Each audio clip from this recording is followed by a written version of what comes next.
Hey everyone and welcome back.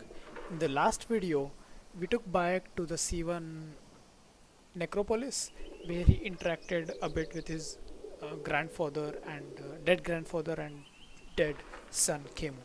Yeah, so we did that and later we explored the outer reaches of a desert around Siwa, and there are actually some pleasant surprises for us, and we learned a bit about different game mechanics also. So it was fun. So yeah, if you guys haven't, do check it out before whenever later. So it has nothing related to story, just free open world gameplay kind of stuff. You just go around exploring stuff. It was fun. It was fun. A different experience up to now. Okay, so we have been postponing this quest for a while now, for 3 videos or 2 videos. So it actually says go speak to Hebzefa when you're ready to leave Siva. So we were not, but now we are ready to leave Siva, and we're going to go speak to him. But before that, I wanted to show you guys about the different bows, right? I never did. So I have always used the hunter bow, which you guys can see just like okay, yeah, we drag or we pull the string back and charge the bow arrow with more power.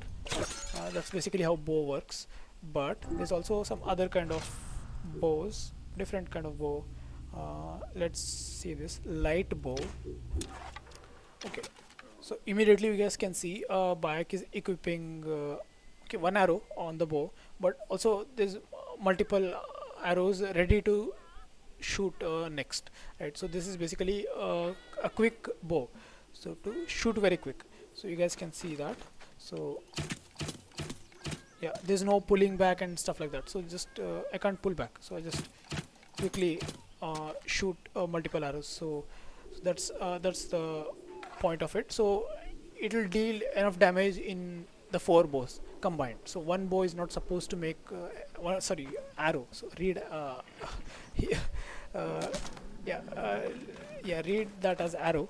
So one arrow is not supposed to do all the damage. So 4 arrows combined in a short period of time does the desired damage. So okay, that's about light bow. There is another bow called warrior bow. So this also uses multiple bows, but all at the same time. You guys can see. So yeah, yeah, the Bayek is equipping five bows at a time. So basically, so if I am close to a target, I have a good chance of hitting all five arrows to him. But if I go far away, so the chances of hitting all 5 become less because the arrow spread, right? So it works like a shotgun basically. So, but immense power in the shot, certain death, one shot death, almost anyone. Yeah. So that's about the bows, arrows, so different bows, and now we are ready to talk to Hebzef. Sup, bro? Are you ready? It is a long journey. Yeah, I guess we are. I must leave Siwa. Mm. There are others to whom I must deliver justice. Especially the one known as the Snake. Yeah. How will you find these men? Aya has been Senu. tracking them in Alexandria. Oh. I must find her. She said she would be visiting her cousin at the Great Library. Great library. And she said if you are coming to tell you one word, Serapis. Serapis. The god that Greeks and Egyptians share. Of course, I see. And Bayek, do something about that beard. No. Goodbye, my The friend. beard looks awesome. Okay, goodbye. Zephyr. We are going to go Alexandria next. But not like that. Oh shit! Layla, you need a refill on cyclosporin. Stat. Layla! Pay attention, wakey, guys. wakey!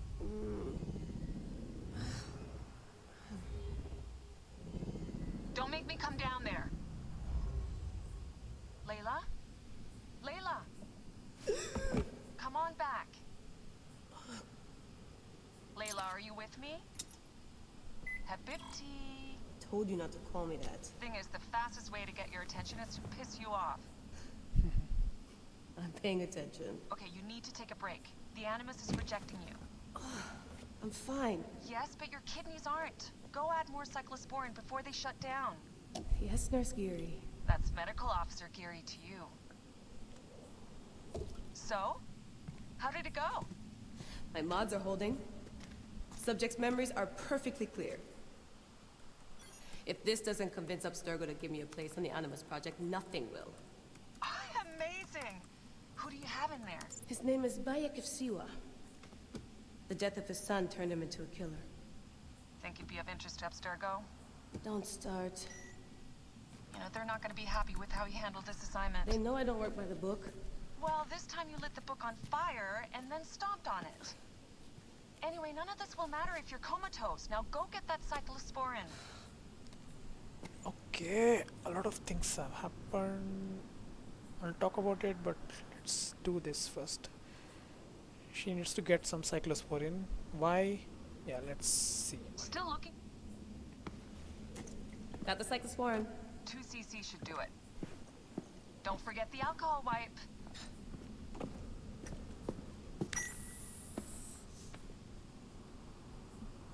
I Okay. wish I was there to help. You do a good job looking after me, even from the hotel. And I know how you like your aircon. Okay, guys. So I was talking about the Animus all this time, right? So this is the Animus. So basically, this was the person inside Animus reliving Bayek's life. How, you say? So you guys can see some wires connected to that, right? So let's follow the wires into a chamber that leads us to Bayek's mummy. Yeah, so this is the 21st century, current time period, and yeah, Bayek has been dead for 2000 years. So they are extracting his DNA because mummies are well preserved dead bodies. So DNA might be available. So that DNA is fed to this Animus, and Animus like decrypts the DNA, and the person entering the Animus can visualize or relive the memories of that DNA, right? So that's how it was all happening till now. So this is our main character. We are playing Layla, not Bayek. So we are playing Layla, and Layla was playing Bayek. So yeah, this was what it was all about. And let's explore some more. Let's see. So yeah, actually, if you guys, yeah, if you guys must know, so there's actually nothing more to play here. So we are not going to do anything. So basically, the story continues when Leela gets back into the Animus. So basically, she was woken up by her friend or someone she was talking on the phone to get some medicine, cyclosporin. So maybe that is required to be in the Animus for a longer time. So after some time, she has to get back and take some more cyclosporin and get back into the Animus. So that's how it works. So now story continues when Leela goes back into the Animus, but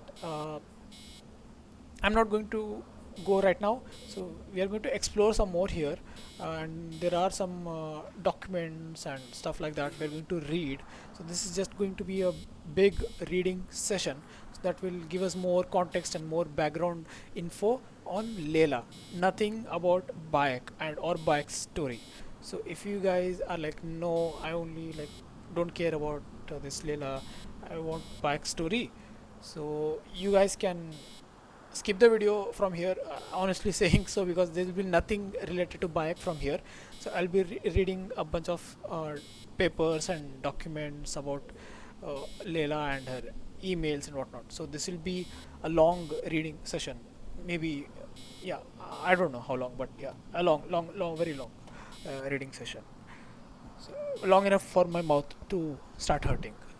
I'll say that. Okay. Let's begin. So looks like some magazine. Okay. So this all text is nothing but just what was written on the magazine. Gods or aliens. Nothing special. Okay. Okay. Here's her laptop. We're going to read. Get into that soon. But before that, let's see other One stuff. bar. No? Half a bar. Okay. Her phone is almost dead. Okay, this is some cave, obviously in Egypt. Now they are came here to they came here to like access Bayek's mummy. So this is obviously a cave in Egypt, somewhere in Egypt. We don't know where, but somewhere in Egypt. Okay, there looks like some papers. There are some here as well. So let's first read that. Damn it, my papers went everywhere. Whoops, anything important? Yeah, the notes on the Animus. Okay, Here's the blueprint for my dialysis system mod. Could have used a bigger fluid chamber. Could have used a bigger piece of tape over your mouth. Whoa, so aggro. so aggro. Okay, okay. So actually, she has made some notes on the Animus. So her paper is all flown all over. We have to retrieve. Not a task, but we are going to retrieve. We can later The read them. genetic sequencer blueprint. Never got the creases out. A little something I like to call a genetic sequencer. Okay, this is all Layla's notes. Okay, okay, nothing here. Nothing here. Something here? No.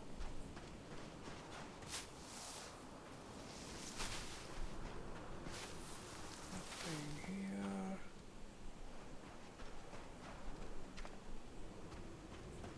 Oh, watch out. Yeah, here's some. Oh, found my notes on the gene sequencing code. Are you ever gonna tell Milton that you tested it with his DNA? No, and neither are you. There's more than one way to donate your body to science. Okay, so it looks like, okay, let's read it first. Classy code, hopefully bringing together strands of DNA. Okay. Oh, bringing together strands of DNA. So maybe Bayek's DNA and her DNA are going to couple together or somehow, and then that's how she was able to relive. Maybe she, just giving us a hint how this works. Right? Looks like a phone. Pick it up. No. Okay. Trash. Okay, we're going to exit the cave and explore a bit. Okay, a generator. Wondering where this wire was leading to. Okay. Looks like a camp, but no one's here. Shouldn't get too far from the cave. Okay, so we are not allowed to go far ahead, too far from the cave. Yeah, not even there. Shouldn't Not get even too there. far from the cave. Not even there. So it's not allowing us. We have to get back. Okay, so the cave looks like nothing else. Can she climb like Bayek? Sorry about that. No, she can't. She can't climb. No, I tried. She can't jump or climb. She's even getting tired or breathless. Okay, you want me to let you rest? Okay. Okay, we've been there. We'll explore here. Okay.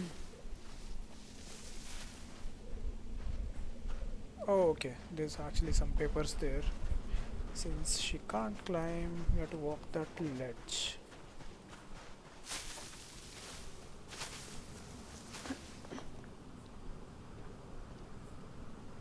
Can you jump?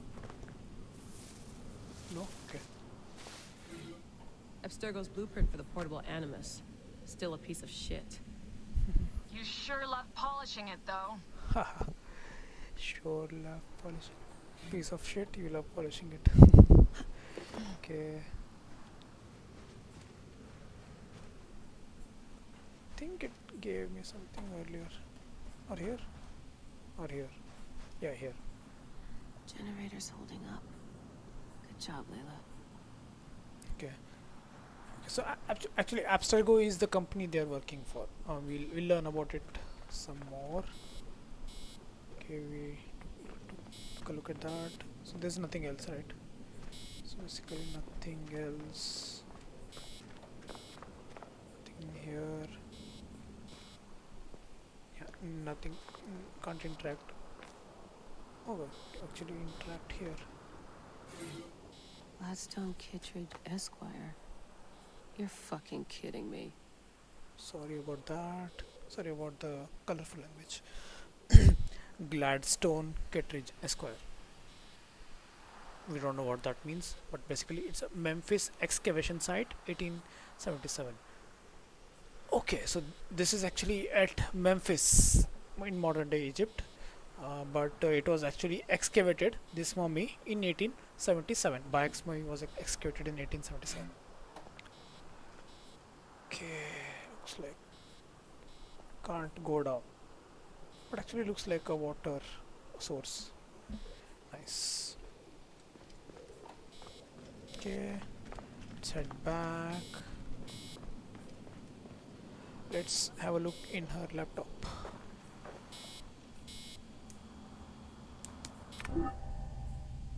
Okay, so there's actually a ton of stuff here, so we're going to be reading all of it. So this is her, Layla.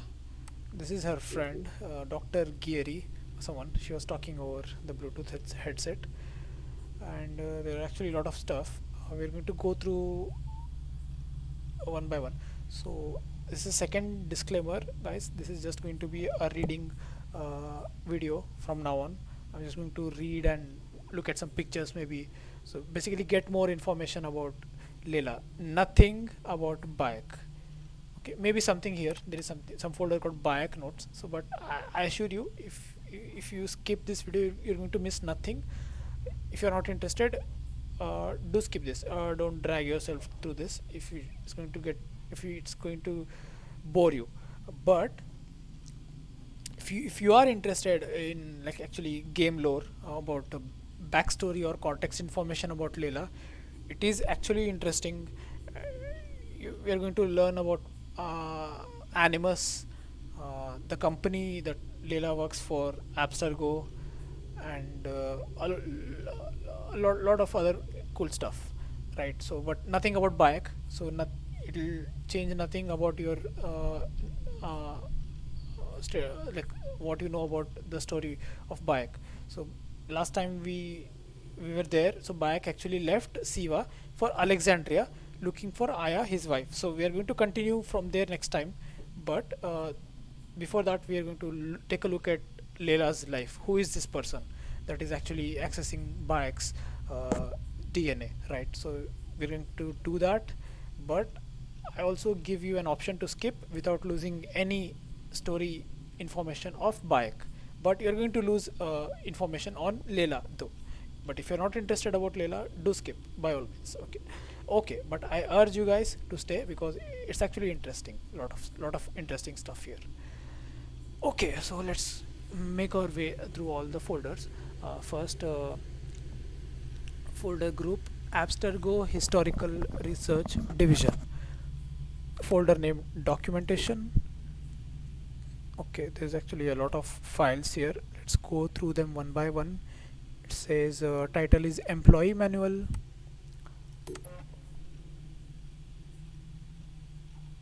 Employee Manual front page. Okay, Abstergo Historical Research, Abstergo Industries, New Employee Handbook. Okay, basically a handbook. So it's a book of all the documents, company documents, and this is the head cover. What am I saying? Page, not page.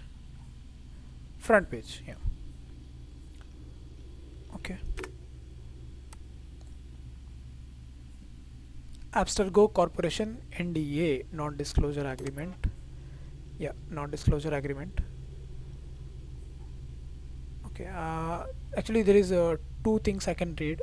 Like two things I can read. One of them. So I can read the text here, or the actual document, the picture of the actual document. So the text here is basically what is written in the document. So, but if you guys want the experience of reading the actual document, then I'll read from here. But also, the text looks like smaller, but as far as it's visible on the document, I feel like you guys can read from here also. I'll read from here, but there will be some documents where the text is smaller or sometimes not visible, so then we will have to read from here. So, right, so we'll read from here. I guess this is all readable. Okay, non-disclosure agreement made between Layla Hassan, our protagonist, our character, and Abstergo Industries on 1st June 2014. Sorry about that. Okay, 1st June 2014. Employee will perform services for Abstergo Industries that may require Abstergo Industries to disclose confidential and proprietary information to employee.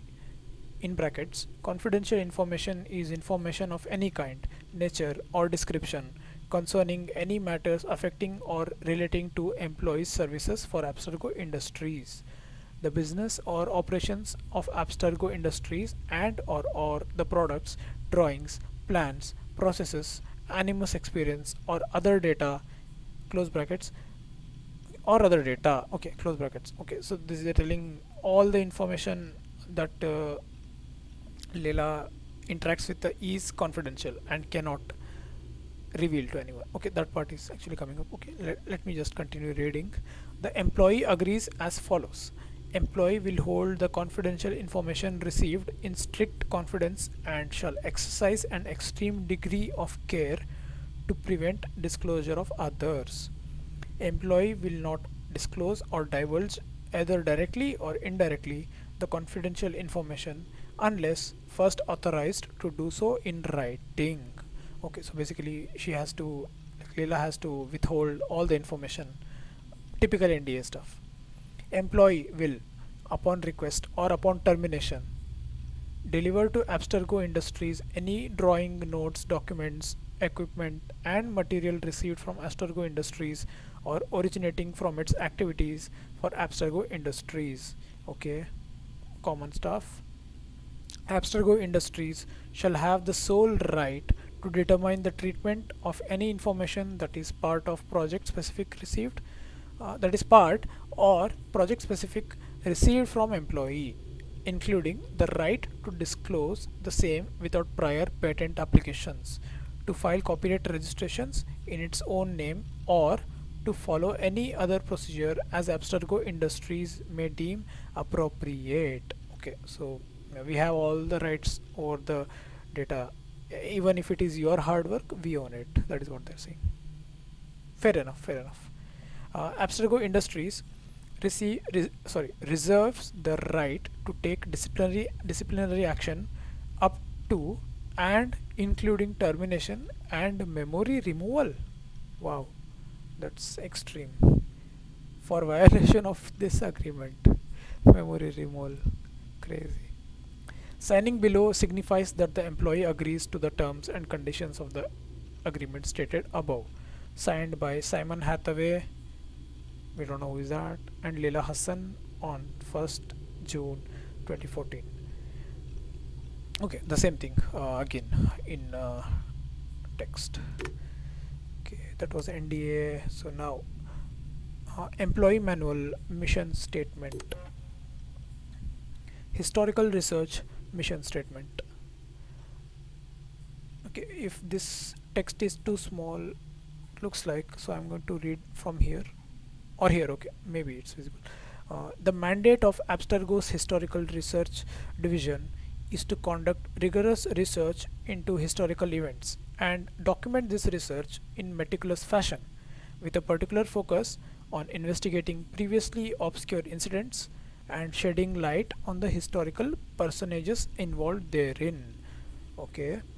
Research conducted and compiled by the Historical Research Division teams represent a broad potential benefit to a variety of academic disciplines, including archaeology, anthropology, environmental history, and political science. Yeah, true. Yeah, all of these we are going to learn. So basically, when the person inside Animus is reliving all this memory, so they're actually researching for the company, not for personal pleasure or something. So they're researching for company, and the company will use all the data for various academic disciplines like archaeology, anthropology, environmental history, and political science, all the everything, right? So yeah, so This is basically the mission statement of this research department, historic research department. Okay, visionaries and pioneers. Okay, understanding yesterday, bettering tomorrow. The Historical Research Division was inspired by the works of Dr. Warren Vidic, a pioneer in the field of genetic memory science. Okay, this guy was the pioneer, the guy who started everything. Vidic's work needed raw data reaching beyond what was available at the time. The Historical Research Division was quickly put together at first to accommodate Abstergo in its research, and soon take on a life on its own. Okay, so this guy was a visionary and he demanded some data, and a team was put together, and that's how historical research division came into being. Okay, Warren Vidic.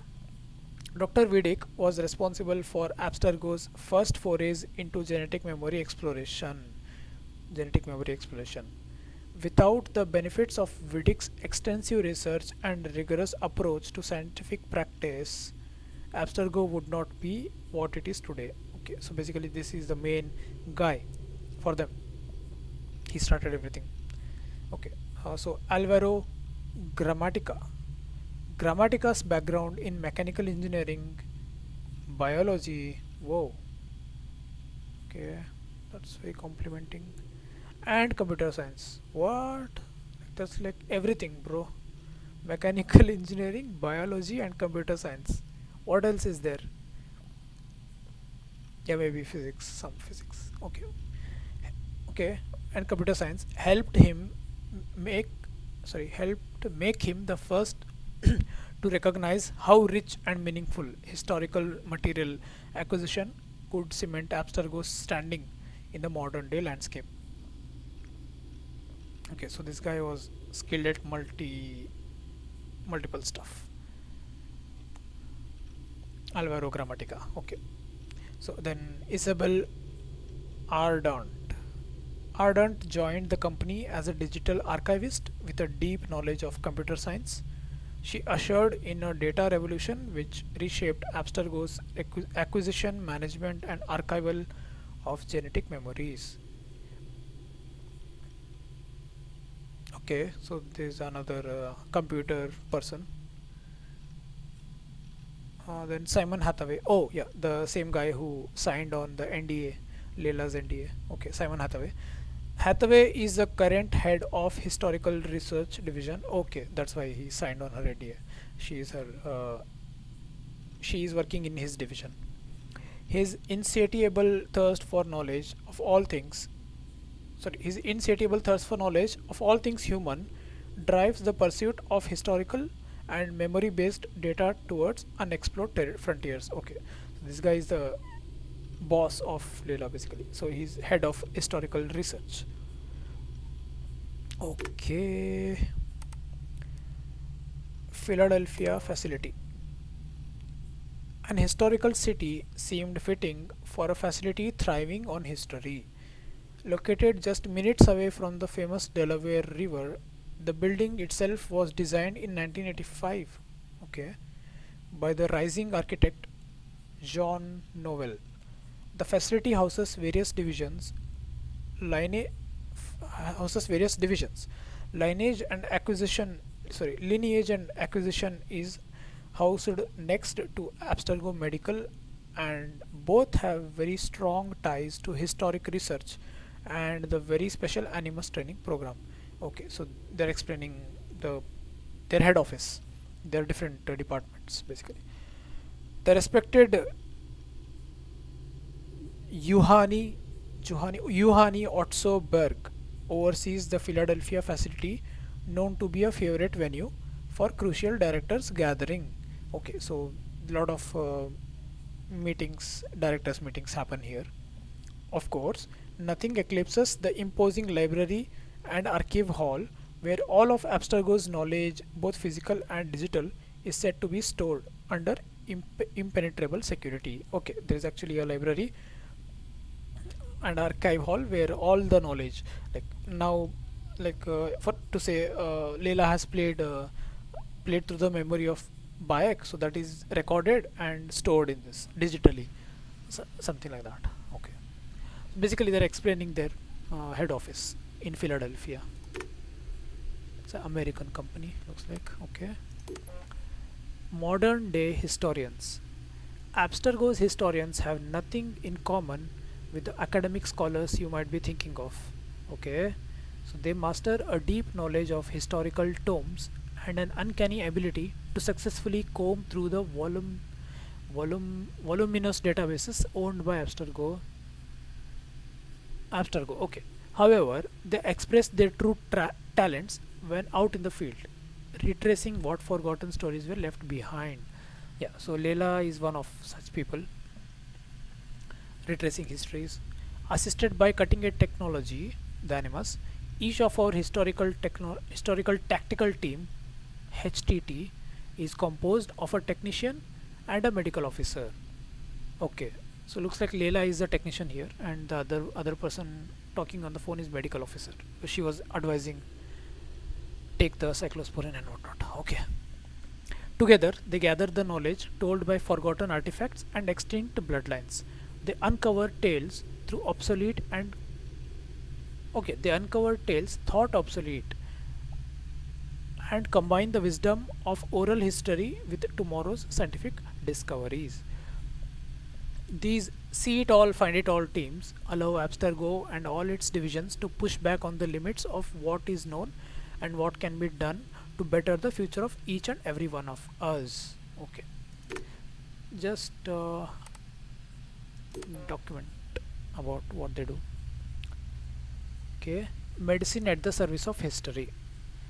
What we know about who we are and what our purpose is in the universe will shape the scientific breakthrough of tomorrow.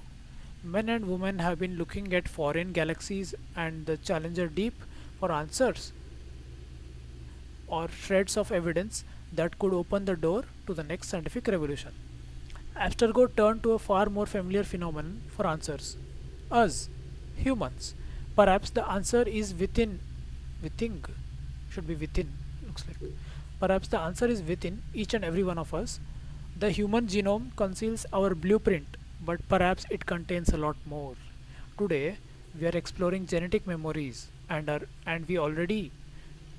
we are already applying our knowledge to improve our perform as individual but also as a global society. Okay, tomorrow we might explore memories hidden in structures far more obscure than the human, and who knows what we'll find. Such is the task of our medical endeavors. We do not strive to heal the body through a direct cure. We strive to use our understanding of chemistry and biology to change the way we lead our lives. That was an unfortunate misspell. Sorry, not wives, lives. To lead our lives for the better. So basically, promotion about their work. Uh, okay, so that's all about employee manual. Uh, I'll ask you guys to excuse me for just 1 minute. I'll go get some water. My mouth is already started to hurt. My tongue is not cooperating a lot. So let me just give me 1 minute, 60 seconds. I'll be back.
Yeah, sorry guys, I took a little longer than I expected.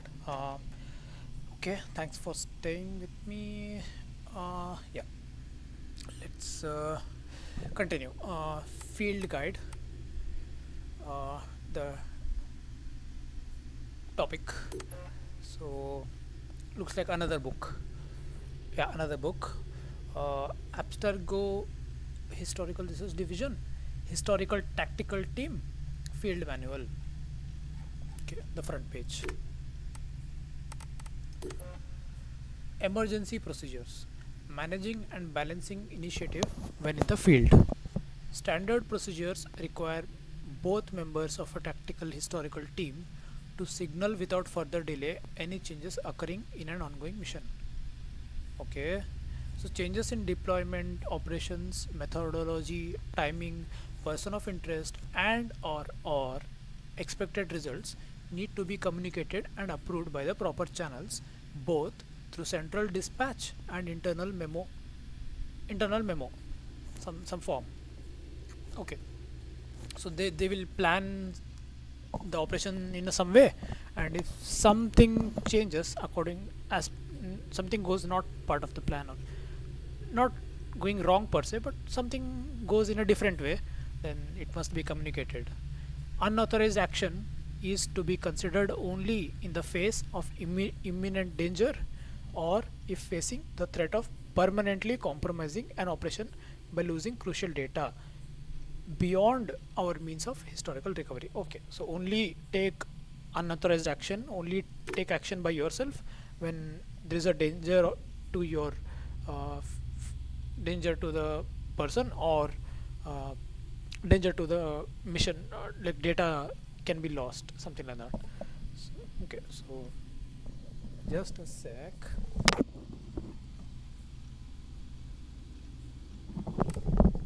Okay, let's continue.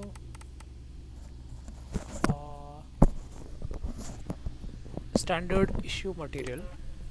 Okay, in the field at all times, portable Animus, also called sarcophagus HR8. Okay, two high performance laptops, portable inverter 7000 watts. Oh, 4 into 5 gallon gas can subject to vary with mission, one thermoelectric cooler with rations, facultative for most urban setting operations at team's discretion, one four-wheel drive SUV 5.7 liter V8 with 6,900 pound towing capacity. Equivalent will be supplied if Abstergo issue vehicles are not available, or if abroad with no access to Abstergo's float. Okay. One standard issue pharmaceutical kit complete with certified chemical set, auto injector, cannula, and defibrillator. I have no idea what that means, but let's continue. Okay, portable Animus FAQ. How to use, how to help. First question: how do I adjust the portable Animus settings? Don't. In bold, don't. Under no circumstances should this equipment be tampered with. The technician must connect to the instrument using the approved procedure only. Their vital signs will be then be monitored by the medical officer, either locally or remotely. Okay, looks like here uh, the technician is Layla, and her friend is the medical officer monitoring vital signs remotely. She is not present there, right? So only Layla is there. So the other person is monitoring remotely. According to the readings, the medic may suggest course corrections and or best use of the medical equipment made available in the standard issue pharmaceutical kit to ensure the health and safety of the Animus user. Okay, so there is actually a chance of um, harm to the Animus user. Yeah, right. So just if you guys not familiar, assume, or it resembles to organ transplant of some kind. So external organ you are attaching to your body. So there has to be some uh, procedures followed, otherwise it can go wrong. Okay, second, what is the procedure in case of a power failure? In circumstances where the portable animus cannot be connected to a standard power supply, the generator provided in the technician's equipment offers 5-day autonomy of use with the standard supply of gasoline. If at any time power shortages or failures are observed during Animus use, it is the duty of the medical officer to notify the technician or to terminate Animus activities until a reliable power supply can be found. The Animus includes a fail-safe that prevents serious physical harm to the user. Okay, so basically how to power up the Animus and whatnot. So whenever there is a some issue problems, the medical officer should notify the technician. Like here, Layla's friend should notify her that yeah, there is some fault in Animus. Stop the Animus and come out. Yeah, we have to do something. But there is a fail-safe in Animus that prevents any serious harm to the person using it. Okay, there's more actually. Okay. Question number 3: how is the portable Animus activated? Okay, make sure the device is connected to a power source before attempting to turn it on. Boot the Animus using the on-off switch. Okay, no shit. For safety reasons, the Animus OS must run for a minimum of 60 minutes before the technician initiates the genetic memory sequencing procedure. Okay, so basically start the Animus and leave it for 60 minutes. Sorry about that. And then initiate genetic memory sequencing procedure, which basically means feed it with external DNA. Here in this case, Bayek's DNA. This allows the machine's thermogel. I don't know what that is. Okay, thermogel to regulate, as well as permitting the medical officer to run standard activation procedure and to ensure the stability of the base readings. Okay, the technician should never initiate genetic memory sequencing prior to receiving the all clear status from the medical officer. Okay, so medical officer is basically the responsible for well-being of the technician. Okay, so what is the procedure? Sorry, fourth question: what is the procedure for managing Animus malfunctions? Interesting. In the case of a malfunction, the medical officer triggers the ejection protocol, ending the simulation in a manner that is minimally disruptive to the Animus user. After exiting the simulation, the technician transfers the most recent data to a secure autonomous drive before powering down the Animus. Teams may not attempt to investigate Animus malfunctions or to repair any part of the machine. If a malfunction compromises the successful completion of a mission, the technician must immediately inform central dispatch and send a report to their managing officer, who may recommend that the mission be aborted. Okay, the central dispatch will decide what to do. They cannot decide on themselves, but they should definitely get out of it and stop the Animus. Yeah, that's what it's written here. As per standard mission protocol, debrief is carried out at the team's flagship facility.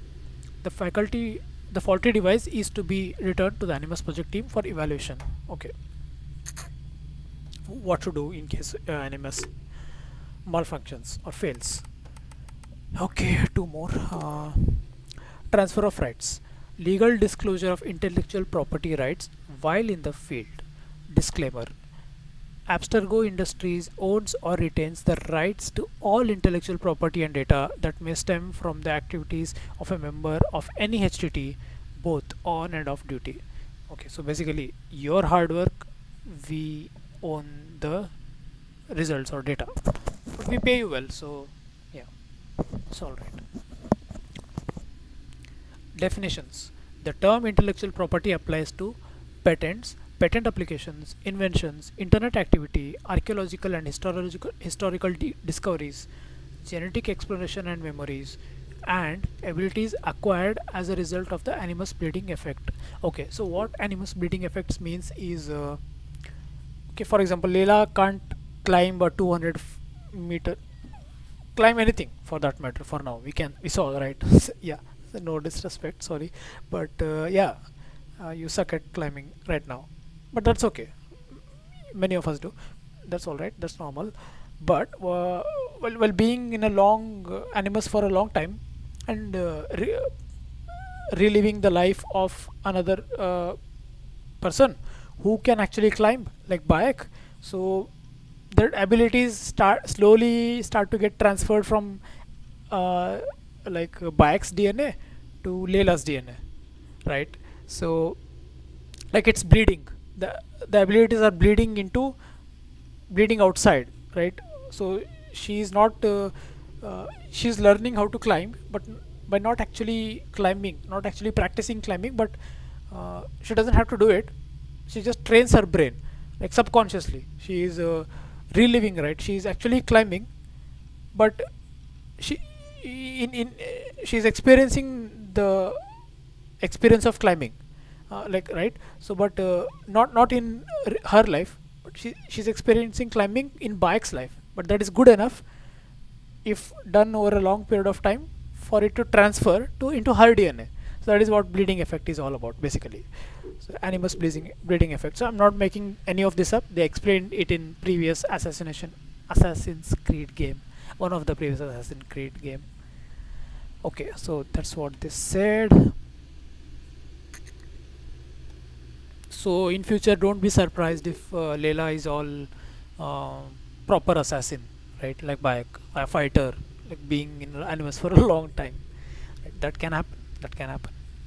So the term intellectual property, they mean, the term also broadly applies to medical information, DNA sequencing, databases, registrations, and procedures or techniques discovered through the use of Animus. Unauthorized disclosure of any or all of the previously aforementioned items is strictly forbidden and can result in employee termination. Yeah, basically it's our property. Anything you discover, so we decide what to do with it. You just work for us. That's what it means, basically. Roles and responsibilities.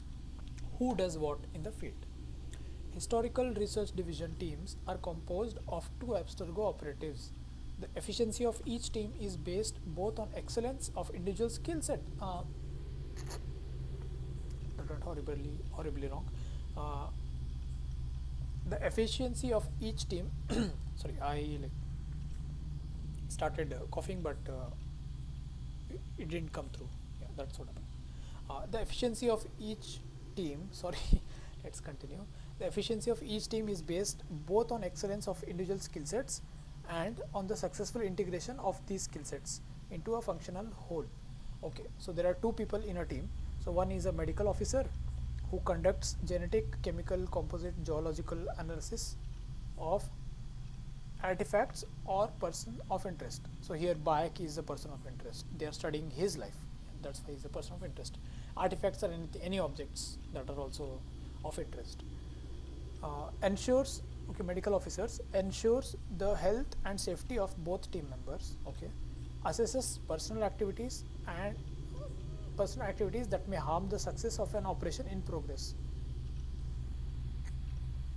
Okay, what each person is doing and whether it will harm the success of the operation. Okay, and medical officer also provides chemical and pharmaceutical support to the artifact or person of interest as required. Okay, monitors the technician's Animus readings and provides appropriate support. Yeah, we already saw that. So she was advising, take the cyclosporin, you can go into coma, your kidneys are weak. Yeah, so that's what it's all about. That's her job. Okay, the other person, technician, basically Layla, oversees tracking and extraction of artifact or person of interest, access the Animus if required, provides necessary technical support for the operation, acts as the primary point of contact for central dispatch, prepares operations reports. Okay, so Layla is the one supposed to go into Animus if required, and the primary contact for the head office, and also the one responsible for providing support, technical support. Yeah, anything goes wrong with the Animus or something like that, and make reports. Okay, that sucks for her, except for the Animus part, which is pretty cool. But hey, you got to pay the price, right? You get to do the cool stuff. You have to do also the boring stuff. Okay, moving on to the next folder. Let me have another sip of water.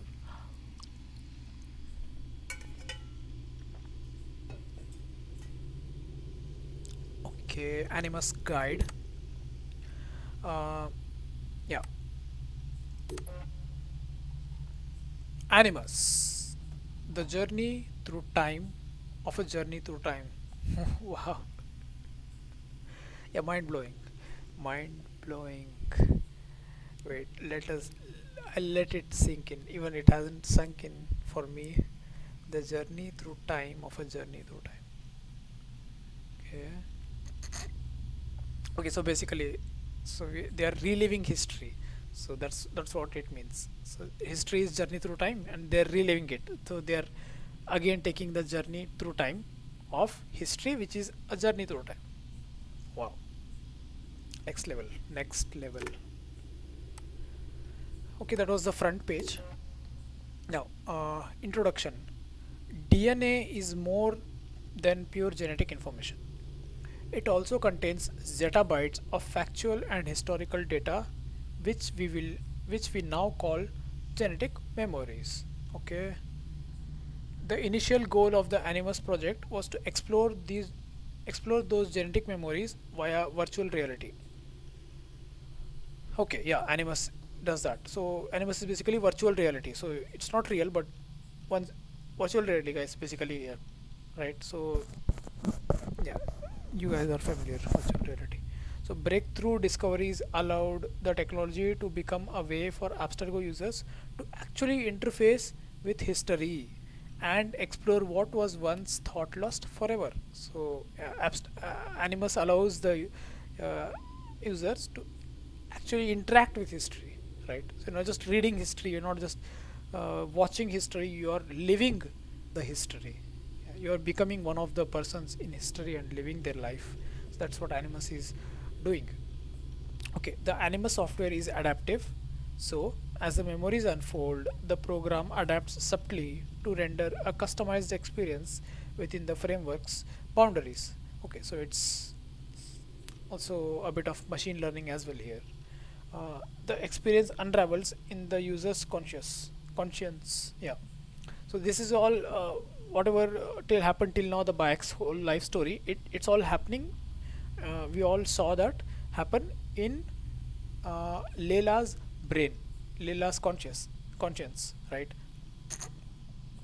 Bayek's DNA, but rendered into like relivable memories by the Animus, and those memories are played in Layla's brain, right? So she's like dreaming or visualizing, and not just visualizing. She's experiencing everything, hands, the movement of hands, legs, everything. So she's living Bayek's life again, basically. So it unlocks reflexes and skills. Yeah, the body was unknowingly hiding. So she's doing everything unknowingly. She's like in a coma, and Animus is her second brain. Yeah. So Animus is a window to the past, a door to the future. How future? Okay. Join us as we revisit just how this journey come to be. Yeah, we are there, bro. We are there.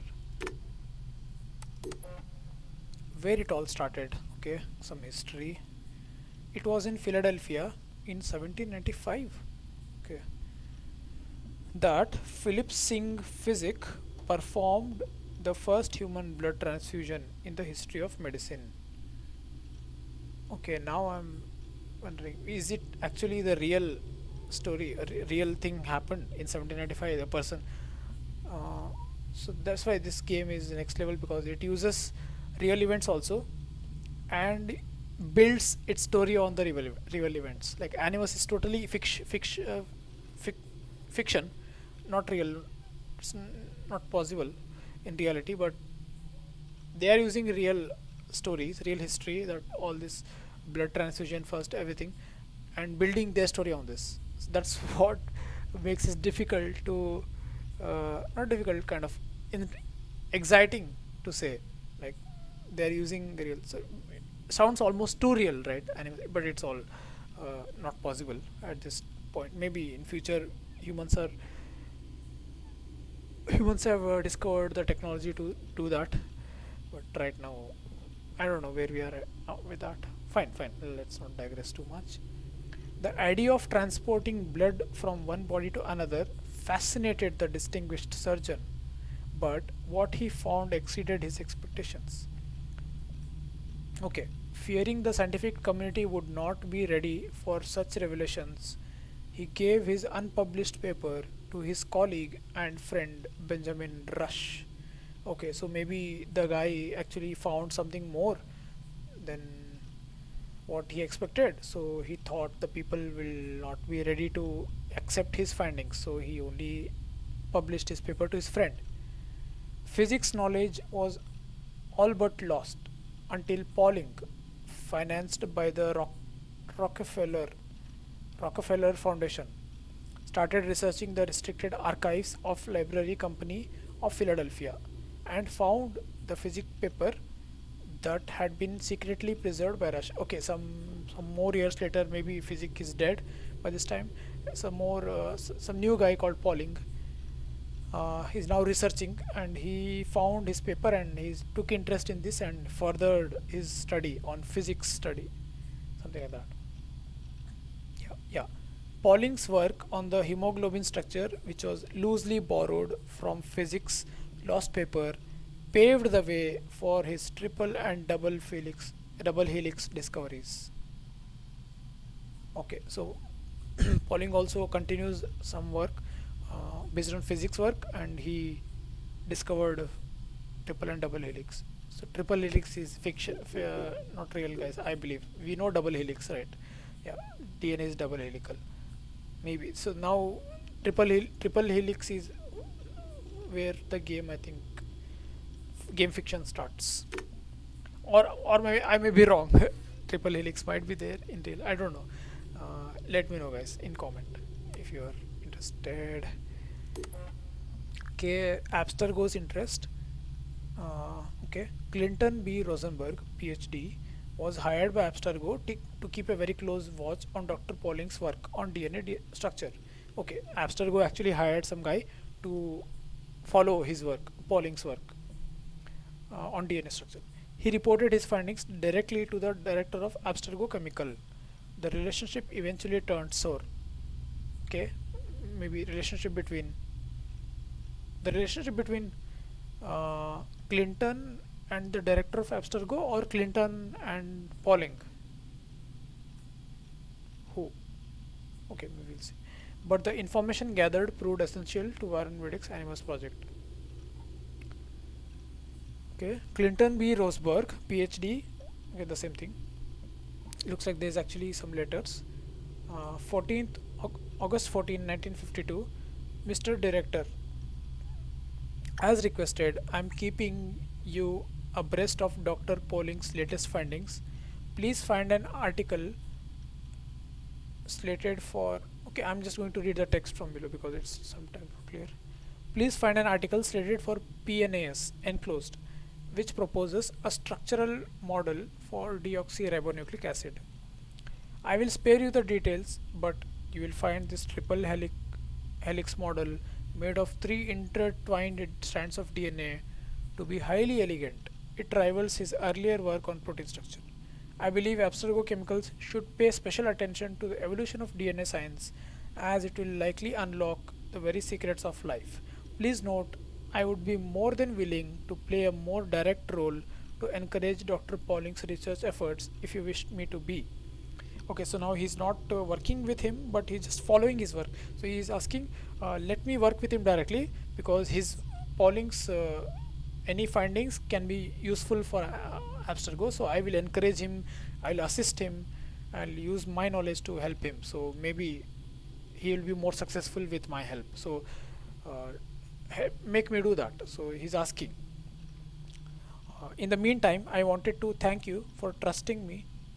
Okay, that should be trusting me with the business of the foundation. I am honored to facilitate the work of such brilliant scientists. Clinton B. Rosenberg. Okay, he's writing to some director of Abstergo. Okay, that was August 14, 1952. There's another letter on December 18, 1984, 2.5 years later. Mr. Director, I don't know if you are still part of Abstergo. Sometimes, when I get lost in senior moments, I wonder if you ever existed at all. So he's just losing his mind, hallucinating. So I'm just so tired. I think my time here is coming to an end. We are sequencing whole genomes in a matter of weeks now. Okay, we are under phenomenal pressure to reduce delays further and ship everything to this man Vidic. Okay, Warren Vidic, the head pioneer of Abstergo. We truly are nothing more than an assembly line at this point. Okay, he feels used. What a waste. I'm not stupid, you know. Even this old man has realized our masters are after something of utmost importance hidden in the human genome. They spare no expense to prove my kids with the most advanced technology. Sorry, they spare no expense to provide my kids with the most advanced technology to increase productivity. Okay, so he suspects something illegal. The company is doing something illegal with the research information. Like everyone here, I've heard the most preposterous rumors about Vidic's Animus project, that memories of someone's ancestors are encoded in one's genes. Okay, at that point it was just rumors. That Abstergo believes that claptrap that Abstergo believes that claptrap explains why so many millions of dollars keep pouring in here. It just makes no sense. And to top it off, I never found another sample with triple helix DNA. My life's obsession was all for naught. So long, my friend, Clinton B. Rosenberg. Okay, so the relationship between the director and Clinton became sore. That's what they mean here. Okay, but he kept sending the information for 2.5 years, and I think that was enough for Vidic to design his Animus. Okay, Abstergo's early prototype. Yeah, here we go. The earliest concepts for an Animus prototype came from Abstergo Chemicals and appeared in 1960 under the guise of the Memoriam S2000.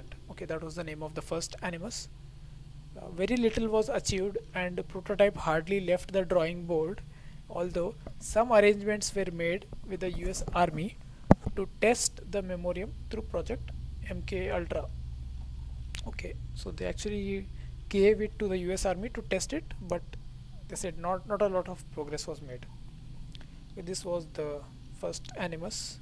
Looks like a dentist's chair, right? Unlock the secrets of our past, powered by Abstergo Industries Incorporated. The Memoriam S2000. Okay, okay, it's all humble beginnings. That's fine. First explorations. Okay, 1980 was the year when Warren Vidic was finally able to say mission accomplished. 20 years later, first users were launched in a series of genetic memory explorations with varying results. Okay, actually, the first explorations happened in 1980.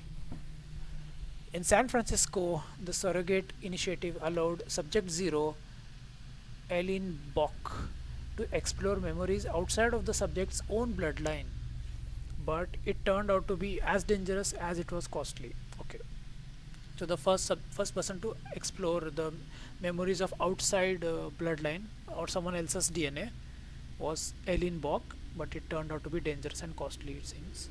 Okay, the Animus project focused on allowing users to explore their own genetic memories. Okay, even though the process was painful, it was somewhat safer and showed promise to the future. Okay, so they could not at that point, they could not explore someone else's genetic memory, but their own genetic memory. So they're saying their own DNA will also have some genetic memory, so they can relive the lives of their father, their mother, their grandparents, and yeah, anyone, their ancestors, right? So anything that's in their own DNA, not someone else's DNA. So that was possible, but it was said to be painful. Okay, so continuing, Vidic's team at the Abstergo facility in Philadelphia were able to prove this in 1983 using the latest Animal 1.0.9. Prove what? That it showed great promise for the future. Okay, so that in 1983 it was Animus 1.0.9 the name, and subject force genetic memories. Okay, so at that time the fourth person only was used, so it's very slow in 3 years.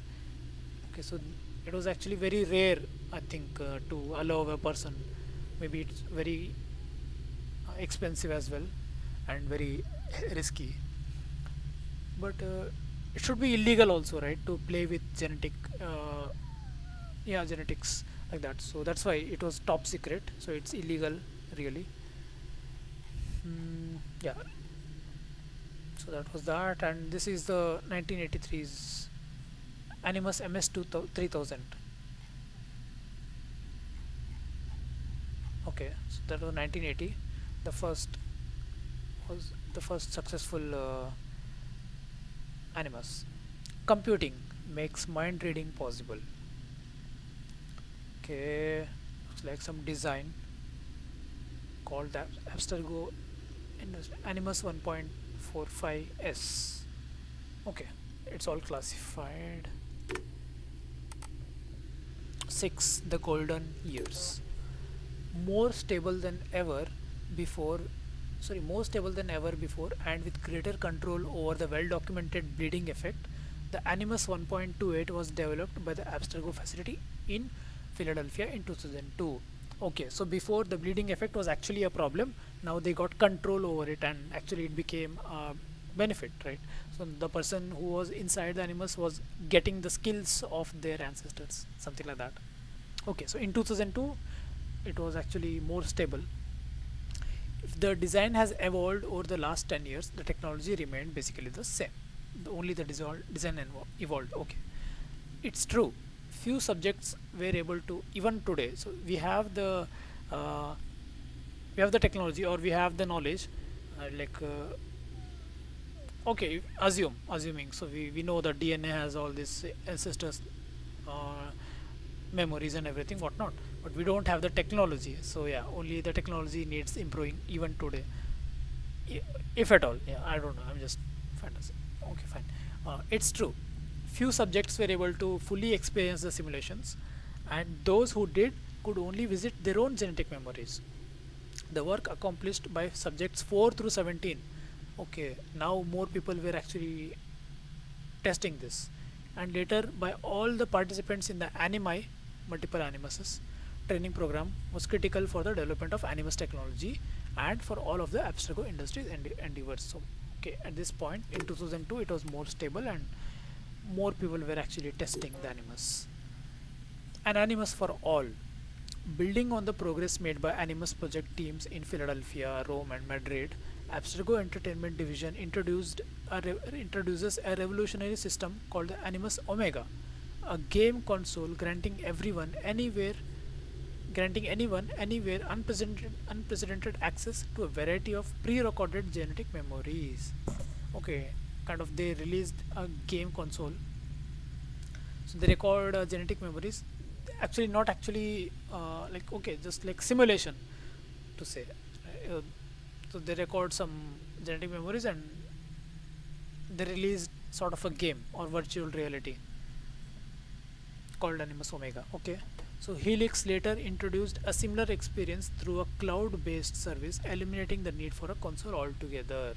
Okay, the cloud-based service was later provided. Of course, the simulations offered to the general public are only a fraction of what can be experienced through a genuine Animus system. Okay, and allow for a limited user interaction. Okay, the simulations only offered only like demo, they're now prepared to show the world that we are able to do this. Like they're giving a demo to the world, but it was only a fraction of what it was possible in the real Animus. But the technology gains in popularity and global interest source. Okay, they basically did that as an ad campaign. Okay, this is it. Yeah, this is a virtual device.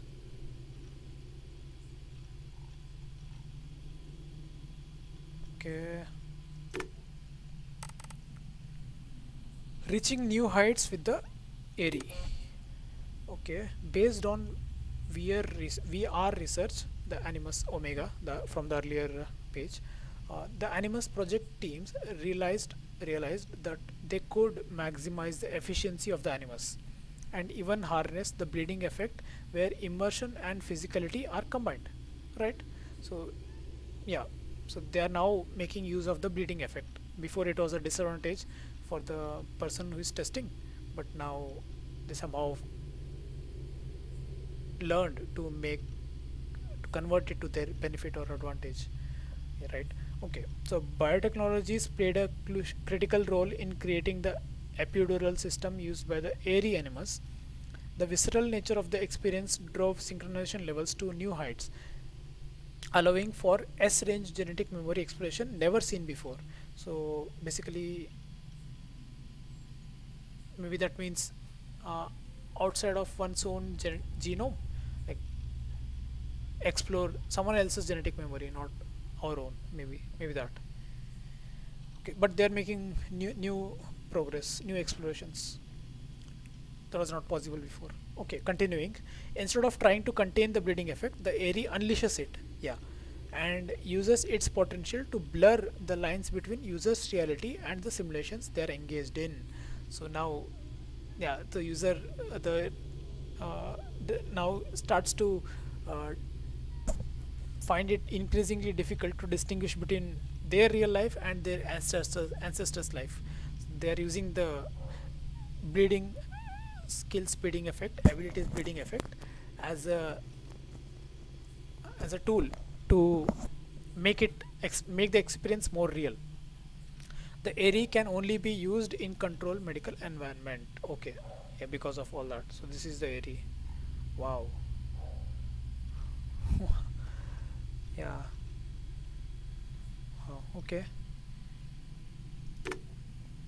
Lastly, high tech meets high mobility. The portable Animus HR8 is Abstergo's latest innovation. It channels the power of ARI in a single compact suitcase that allows dedicated professionals to use the unit in the field. Okay, basically what Layla is using. Previous operations sometimes required or delicate extractions or placed some genetic memories out of our reach. Yeah, because yeah, you had to do in our controlled environment in the facility of the Abstergo and whatnot. Now they are able to use it in the field. It's a portable Animus. Okay, with a minimal medical support, technicians can now use the system for their own explorations or explorations ran on selected person of interest in the comfort of their surroundings, wherever they want.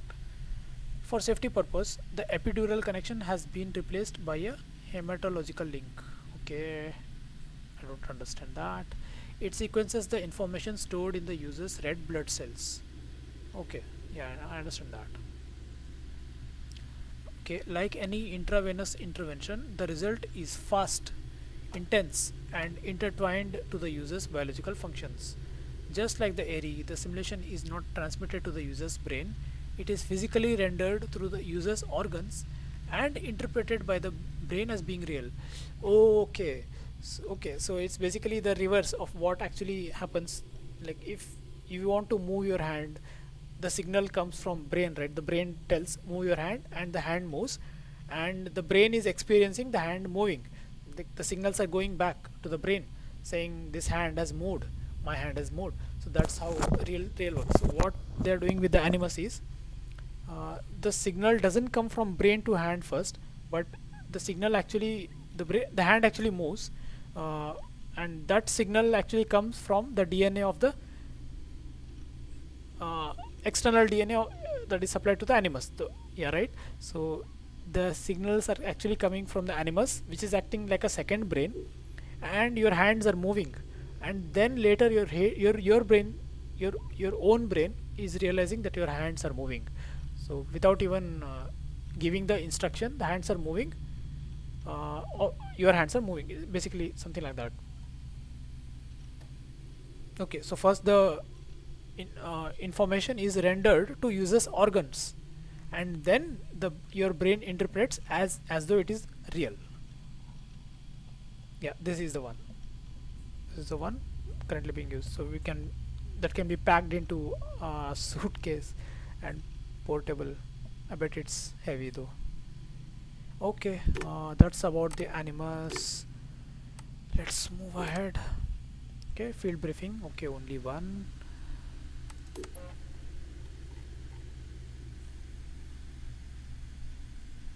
Okay, we'll read this. This is actually, or we can read this. You guys can see this, right? Okay. Two, Layla Hassan and Diana Giri. Okay, Diana Giri is the medical officer. Layla Hassan is technician. Level clearance 3 and up. Field operation, blah blah blah. Type artifact of high interest. Assignment description, new assignment. Effective date 20th October 2017. Okay, 20th October 2017 is the current time. Current around current date. Content: Historical Tactical Team Layla Hassan and Diana Giri. Scheduled departure October 22nd, 2017, 6:05 p.m. from Philadelphia to HPE. No, I don't know. On flight, something something through LHR. Assignment: Locate and recover artifact of high interest in the Katara Depression. Okay. Adjacent to Siwa, that is. Okay, that's their task. Assignment: Forecasted location at uploaded coordinates. Unidentified cave or grotto or hollow geological formation. So there is team is to work remotely with technician on premises and medical officer stationed at fixed accommodation location. If found, the artifact is to be swiftly retrieved and taken back to the HBE. Contact J- Contact John Kane in London for paperwork and travel arrangements. Fully stocked rental vehicle will be made available at Hangar 3C upon arrival in HBE. Present voucher and valid identification for release. Accommodation information will be uploaded to vehicle's GPS. Delivered by Terrell Williams, submitted by Simon Hathaway. Okay, so yeah, so now their assignment, Layla's assignment is to, yeah, they have mentioned here, right? Unidentified cave or grotto or hollow or geological formation in Katara Depression in Egypt. Yeah, in Egypt. So this is actually near, like, neighboring to Siwa, Katara Depression. There is actually a cave, and they are to go there, and they have a person of interest, artifact of interest, that is that can be accessed through DNA of Bayek. So that was their task. They are here.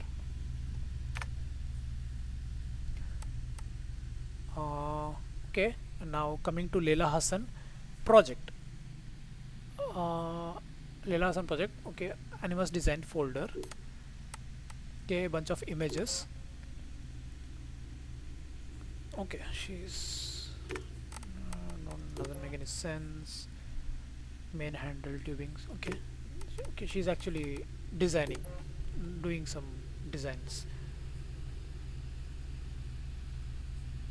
High density foam. What is that?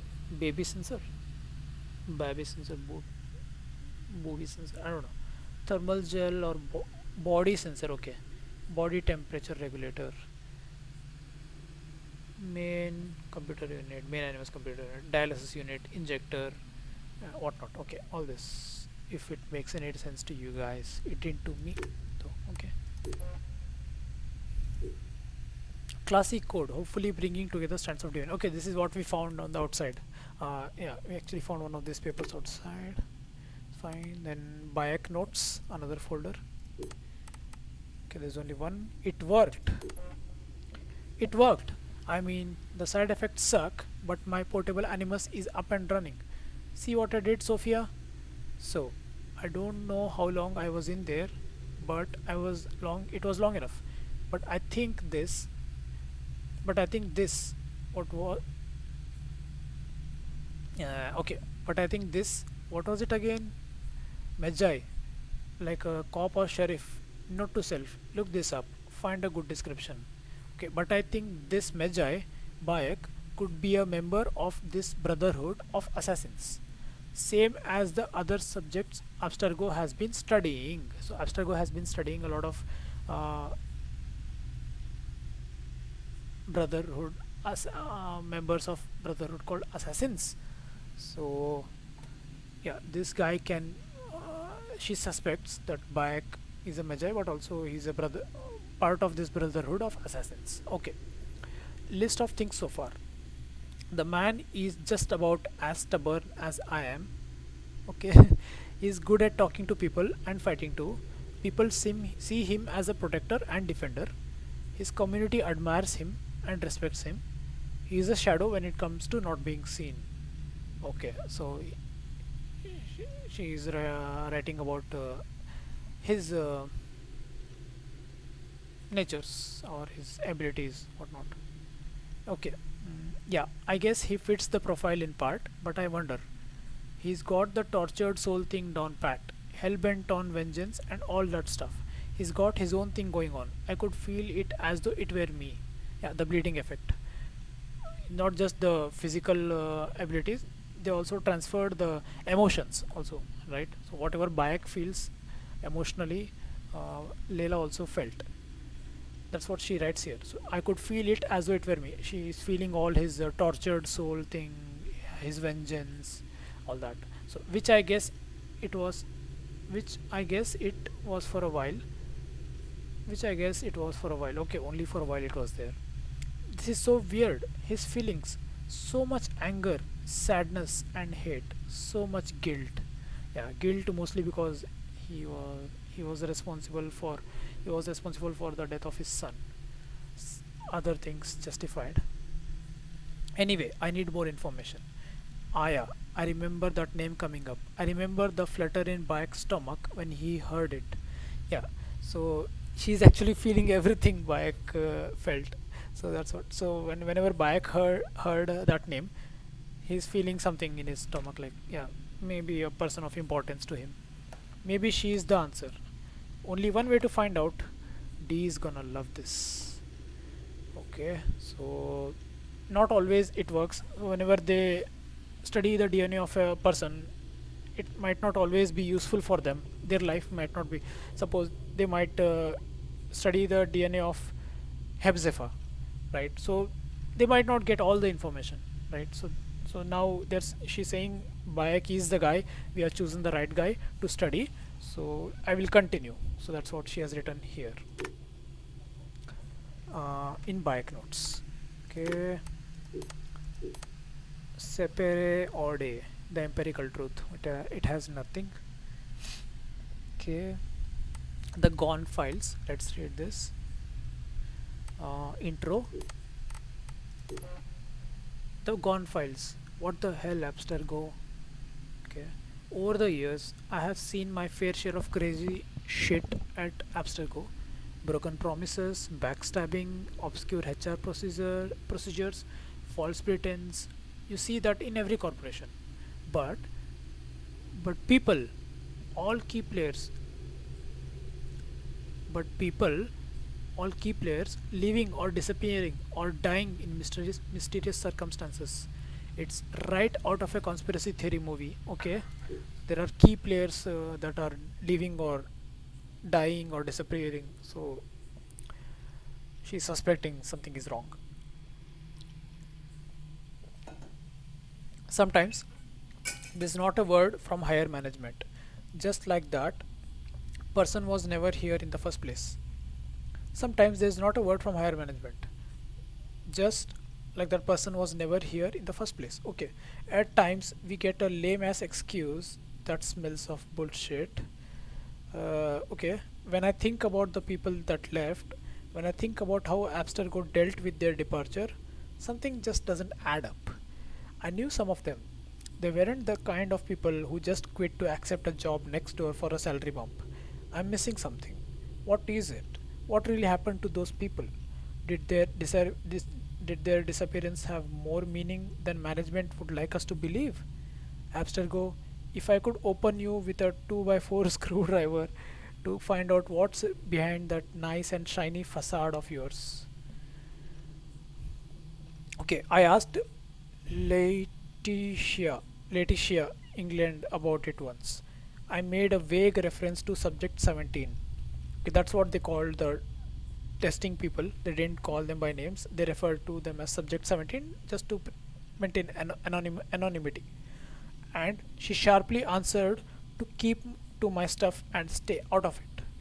Those are the exact magical words you don't want to have with me. Just ask my dad. Okay. Okay, she is actually making some self notes that something is wrong. Some guys have been some people have gone missing or terminated their job in like unnatural circumstances, and she suspects something is wrong. The gone files titled Alan Rikkin folder. Autopsy report from the coroner's office. Okay. Autopsy report. We're not going to read. Okay, let's read. Okay. The coroner never had time to properly examine Rickin's body. Abstergo must have managed to get it back. Coroner is maybe the guy who does autopsy. Maybe okay. Abstergo must have got it back. Must have managed to get it back. Why did they want the corpse back so soon? Was there something they did not want the coroner to know? They put on quite the ceremony for funeral, but they could have waited a few days. It's like it's not like he was going anywhere. Right. So I went through Case Fisher's files, and the guy does not have and the guy does have a few buried post-mortem reports, but nothing on Rikkin. Okay. West London Council Coroner's Office in the matter of the death of Alan Rikkin.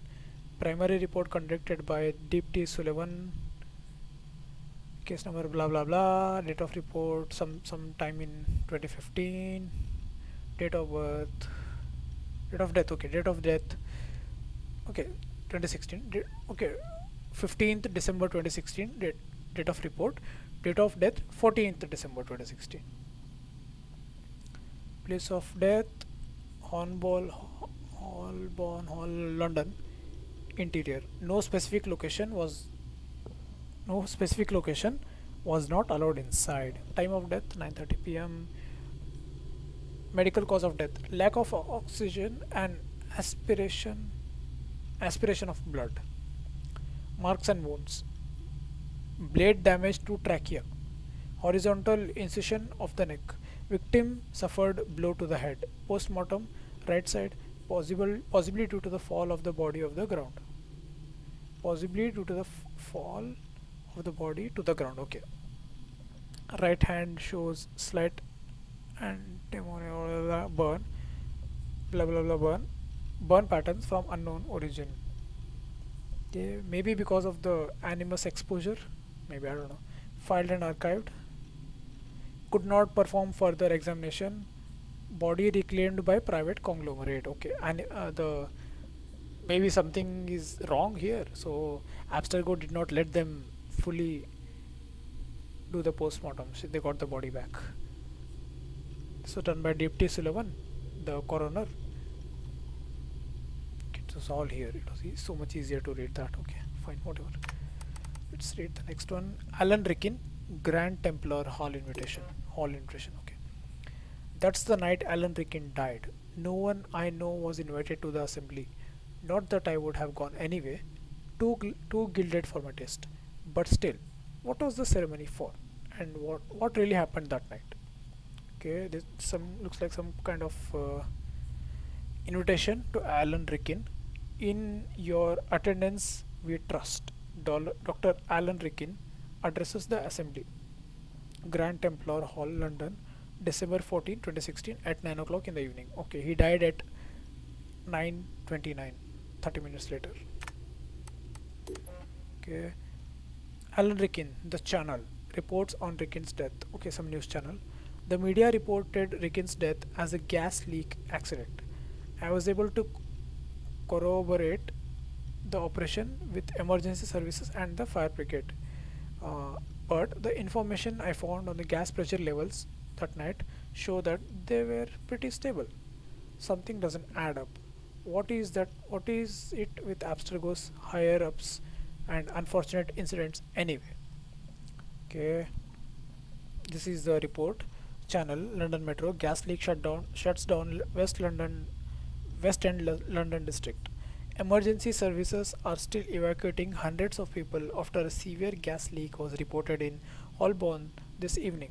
The incident occurred at about 9 p.m. A 35-meter cordon has been put in place. At least one fatality was reported, a man named Alan Rikkin, and that's where the paper cuts off. Actually, I can read. Alan Rikkin, who was present at taking at two at a reception taking place in the I don't know. Okay, that's what. So basically, Rikkin died of gas incident, gas leak. That's what their media has reported. But Layla is suspecting something is wrong because Abstergo didn't let them postmortem his body and took his body back, and something doesn't add up according to her. There's another folder called email to Sophia Rikkin. Layla Hassan, from Layla Hassan to S. Rikkin, sent December 14, 2016, 10:45, like 1 hour after the death of Alan Rikkin. Subject: Are you okay? Sophia, I've just seen the news about your dad. Okay, she is her daughter. She is his daughter, Sophia, Alan's daughter, Sophia. I just seen the news about your dad. Please let me know you're okay. I know you had to be. I know you had to be there too. They are still evacuating people from the district, and honestly, that gas leak story seems like the worst cover up I've ever heard in a while. I know you told me to stop the emails, but tonight I really need to know. Are you okay? Leila. Okay, so basically, Leila and Sophia are not at good terms because she writes here Sophia told Leila to stop the emails. Don't email me. I hate you. Or something like that. Okay, but Leila, maybe they have a history, they are friends, but they are not talking right now. But now Leila is concerned for her old friend. Tonight, I really need to know that you are okay. Okay, so Sophia is Leila's friend, and Alan is her friend's father. So we are learning more characters actually. Okay, now coming to Isabelle Ardant. If you guys remember, Isabelle Ardant is some technology expert in the pioneers list we read. She assured in the data revolution or some kind. Yeah, that one. Let's read. Isabelle Ardant, Abstergo replacement memo. Abstergo took a full year to replace Isabelle. Alvaro Grammatica oversaw the operations here in the meantime. Grammatica is the guy who knows like everything, physics, biology. I'll never forget that name. Yeah, this guy is a legend. Oversaw the operations here in the meantime. Okay, when she was not there, Alvaro Grammatica oversaw the operation because he's multi-talented. Of course, he will oversee. Simon Hathaway was a strange choice. I always thought Rikkin and Grammatica never really appreciated his work, but he must be doing something right. After all, he's still here and he's not dead yet. Okay, so they have replaced Ardant with Simon Hathaway. Internal memo for immediate distribution info to historical research employees level clearance all. Memo number blah blah blah, subject official nomination, effective date 17th October 2016.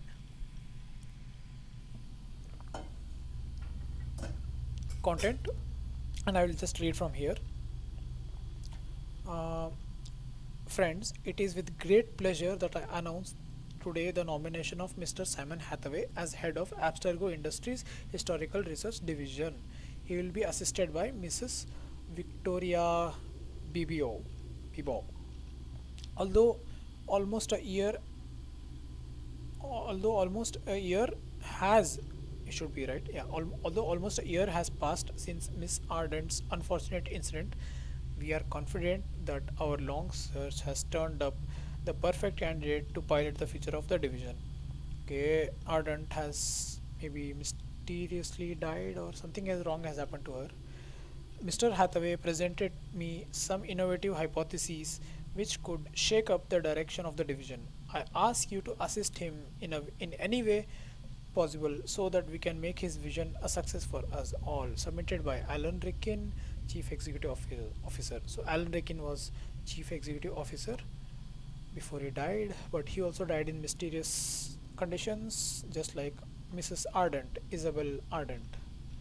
Let's learn more. Isabelle Ardant emailed to Alvaro Grammatica.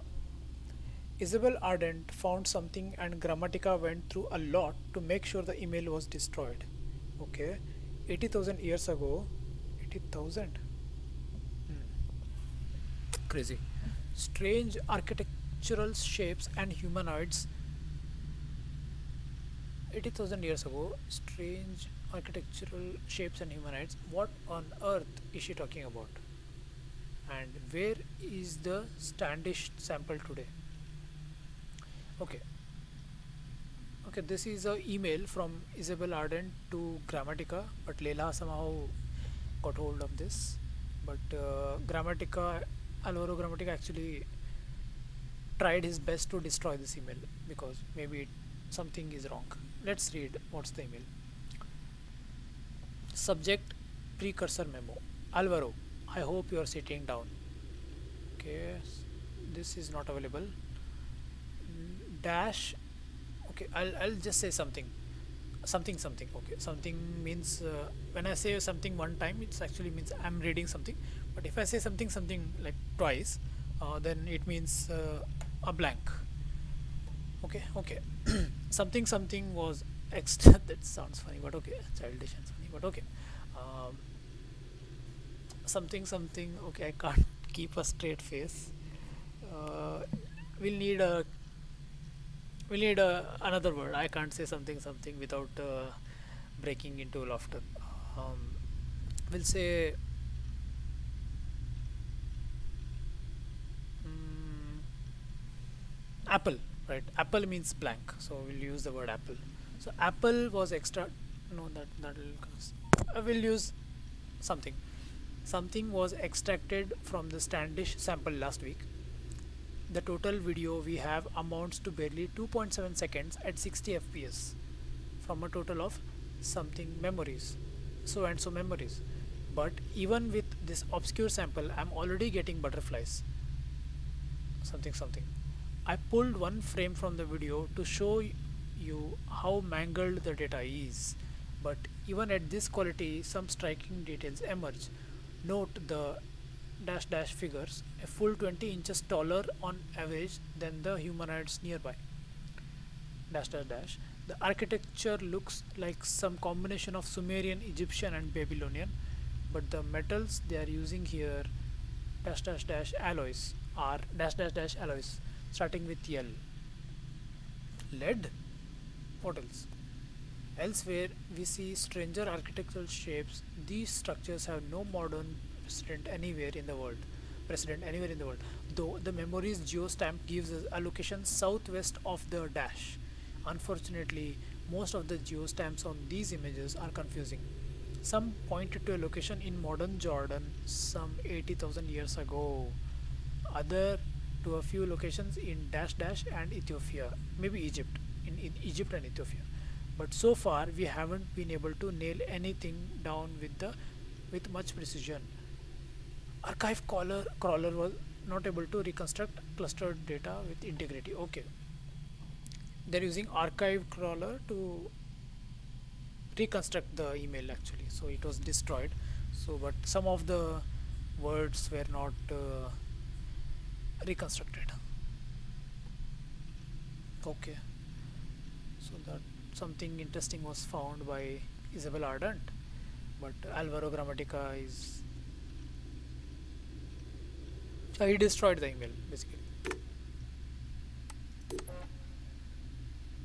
I know Abstergo. Okay, reports on Ardant's death. Okay, Ardant also died, Isabelle Ardant. So I know Abstergo well enough to suspect they weren't doing this out of charity. The restoration gave historical research unprecedented access to Buckingham Palace. Okay, the Abstergo's historical research are restoring Buckingham Palace. So they are doing it because they see there is some. Yeah, they get all the access to the palace, right? So they thought they'll get some history knowledge or something. they're all about history and animus, right? Okay, but what was Ardern doing there? What was she looking for? They never told us what really happened to her, and let's face it, the official version doesn't make any sense. What was so delicate that she couldn't send a team through normal channels? Okay, this is what Layla thinks. This is the media report, the channel. Prominent scholar electrocuted in Buckingham Palace. Renowned London Metro. Uh, a renowned historian, Isabelle Ardant, met an unlikely end while conducting restoration work in one of the Buckingham Palace's newly reopened rooms. Wiring data, wiring dating from the first electrification of the palace through the 1880s seemed to be at the source of the incident. During World War II, many of the palace's 775 rooms were closed off for security reasons, and Abstergo's Historical Research Division just recently offered the Crown Estate to organize and oversee the restoration, maybe. So they killed her off. Because she found something, and they killed her off. Looks like that's what Leela is suspecting. Okay, so there is another two more. Uh, Olivier Garneau. Olivier Garneau was alive and well in Chicago in 2014, even if his disappearance was reported way back in 2013. Okay, he was reported as disappeared in 2013, but looks like he was still alive in 2014 in Chicago, because this is all self note by Leela. Okay, if his memory trail is to be believed, he was dining alone in May 2014. Who on earth orders an extra country gravy? Okay, some bill. So by this bill, she thinks table held for Oliver Gunn. Okay, she thinks she was still alive. Some waiter David. Okay, maybe another person that suddenly got missing, or she's making a note of all these people. Right. Okay. I'll admit, it's hard to know what's going on in this scene. From what I could tell from the CCTV footage, the plates matched Olivier Garneau's car rental, and it does look like him, but well, that's not his best angle, to say the least. It's all speculation, of course, but because the official version is that he never made it to Chicago. But I know otherwise, so looks like someone killed him, and she got the footage. She's collecting evidence that Abstergo is actually killing off its employees. Yeah, for some reason. And she's after it. She's about to find. And Desmond Miles. Anyone who played the earlier games will know Desmond. Desmond was earlier character. Like now, Layla is entering the Animus, right, to access the memories. In earlier games, there was one character called Desmond, and Desmond was the character we played. And Desmond entered the Animus and accessed his own ancestor's memory. So Desmond was a playable character in earlier Assassin's Creed games. Yeah, I think, yeah, after all the among all the Assassin's Creed games, among all the like modern players, modern characters, modern day characters like Layla and Desmond and others, I won't spoil. Desmond is the one I like the most, actually. Like he has an interesting story. His story is very interesting. Okay, fine. Desmond Miles, Abstergo's preliminary medical report. Found subject 17's initial medical report after a team picked him up in NYC and flew him over to the Abstergo campus in Rome. Okay, he was fit and cleared for Animus in September 2012, willingly collaborating in the project, and yet he was found dead 3 months later in a cave in upstate New York, apparently on the run. What happened to him? Why did he leave? Yeah, Desmond nickname is Subject 17. Okay, so here it's written, dated something. Okay, 2012, September 3rd. Subject 17. Patient has no. Okay, this is like a medical report. Patient has no active complaints, no active stress, no prior history, blood pressure normal, 112/78, primary blood analysis No significant traces of chemicals that could lead to neurobiological disorder. No indication that patient would be prone to neurosis. Unlike previous subjects, patient is psychologically stable. You are clear to proceed. Okay, that's what they told before they put him into animals for testing. Okay, they didn't put any random person. They only put person who they thought had an ancestor who was of interest, right? So now it is possible for Layla to access the memories of someone else, right? Bayek is not her ancestor, right? But before, it was only possible for, if for example, if Layla is entering, it was only possible for Layla to access memories of her own ancestors. Others others DNA was not it was not safe, or it resulted in death or whatever, so they didn't try that. So at that time they used Desmond, because they thought Desmond's ancestor was one of their person of interest, one of the person they wanted to study, whose life. So Desmond was the descendant of a assassin, maybe a person of interest in simple terms to say. Okay, so that happened, and this was Desmond. I remember that face. Abstergo had a thing for Desmond. They went for him specifically. A team was assigned to pick up a person of interest in September 2012 in Washington Square Park. They didn't even take him back to the Philadelphia office. They flew him directly to Warren Vidic in Rome. If that's not some serious interest, I don't know what is. Have you seen this man? Desmond Miles. Okay, description, last seen, da da da. If you have information, please contact, and maybe Abstergo. Okay, subject 17's postmortem report, date May 19, 2014. Dug these out from the case Fisher's files. Proof that Desmond's DNA found its way back to the Abstergo after all. How did he die? And what's up with all those burns on his arm? Okay, if anyone is going to play the earlier Assassin's Creed games, then spoiler alert, Desmond dies. Maybe not in the game you are playing. There are multiple games Desmond is featured in, but in some game he dies. Okay, so his postmortem report. So she's digging all these things because she suspects Abstergo, her company, is doing something uh, fishy, right? They're killing off its employees for whatever reason. So she's investigating, doing her own investigation, right? Okay. Title: Last emails from W. Miles to D. Miles, dated August 12th, 2015. William Miles, final message to his son Desmond. Okay, William Miles is Desmond's father.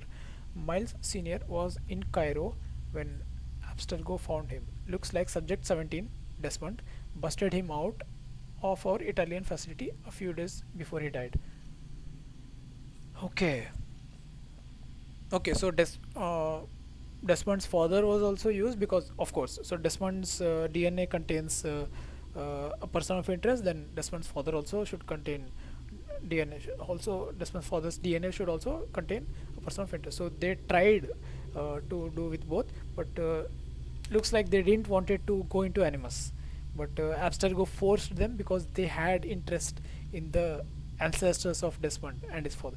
So therefore, that looks like the story. So yeah, so Desmond actually escaped and also freed his father, and yeah, and then from some Italian facility of Abstergo, then they found him in Cairo. Okay, and then he died.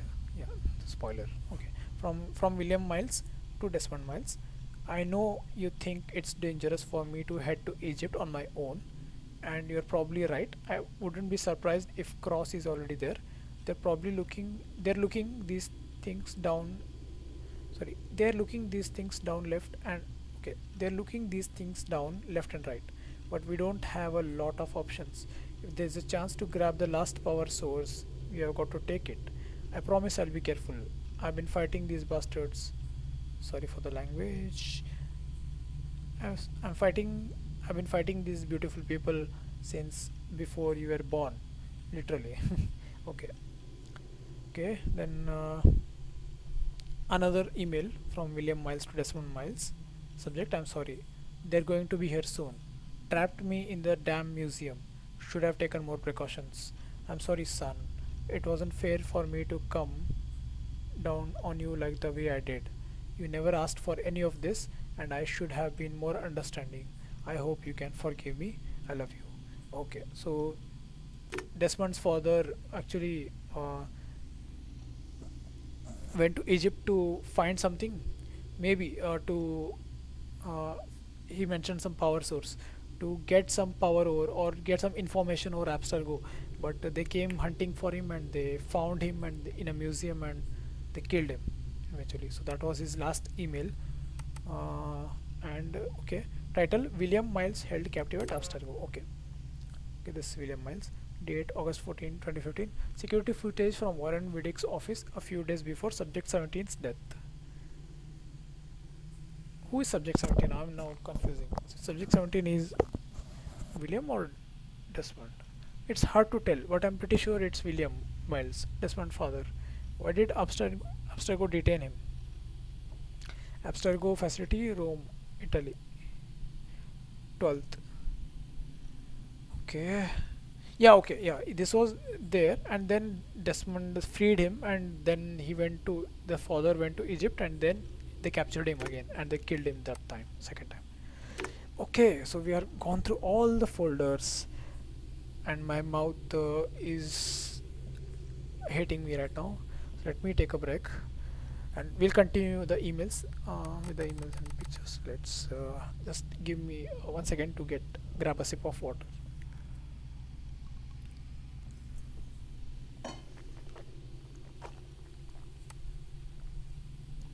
ASMR. Okay. Okay. Mail folder. Okay, there are a lot of them. Let's go through. Okay, from Layla Hassan to Sophia Rikkin. Okay, the Sophia Rikkin who is not talking with Layla. It's in Feb 10, 2014.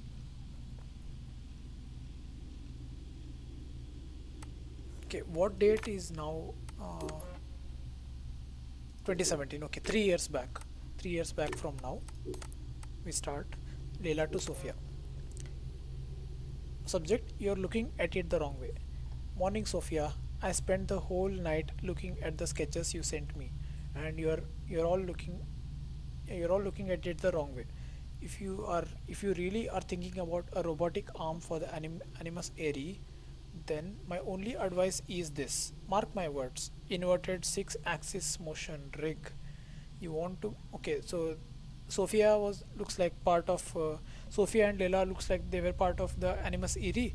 Uh, the this one, yeah. So looks like they were part of this design, and yeah, now they are discussing the design. At least Layla is telling. Okay, you want to be able to give the subject some leeway, give some sense of freedom, and yet allow the core of the machine to stay connected no matter what kind of crazy gymnastics your subject is performing. Okay, they are discussing. She's telling your design is wrong, you have to do this. Leela is telling. Okay, so make sure the hydraulic actuators are top notch, nothing under 6000 ISP. You'll know just by listening to them. If they sound like a groom on the last night of his bachelor bender, change them. They aren't worthy your time, and they'll only obstruct your subject's moment. L. Okay. Another email from Sophia to Layla. Okay, no, now she's replying. Okay, Sophia is replying. Subject replying to you're looking at it the wrong way. Layla, just to make sure I understood you correctly, you're actually proposing that we suspend our subjects in mid-air by means of a large motorized mechanical device. I must have read your email 5 times just to make sure. At first I thought you were joking, but I dropped the idea of but they dropped the idea in Gabriel King's ear, our chief engineer here in Madrid, and his initial reaction was quite like mine until something changed in his smile. Let's say we were to consider a 6-axis motion rig. This is all hypothetical, of course, but please indulge me. Would there be any plausible compatibility between the rig and the epidural bearing I showed you the other day? Could we ensure the stability of the needle and its positioning of the subject's backbone? I feel like I'm teetering on the frontiers of science and nonsense. It's crazy talk, but it's exhilarating crazy talk.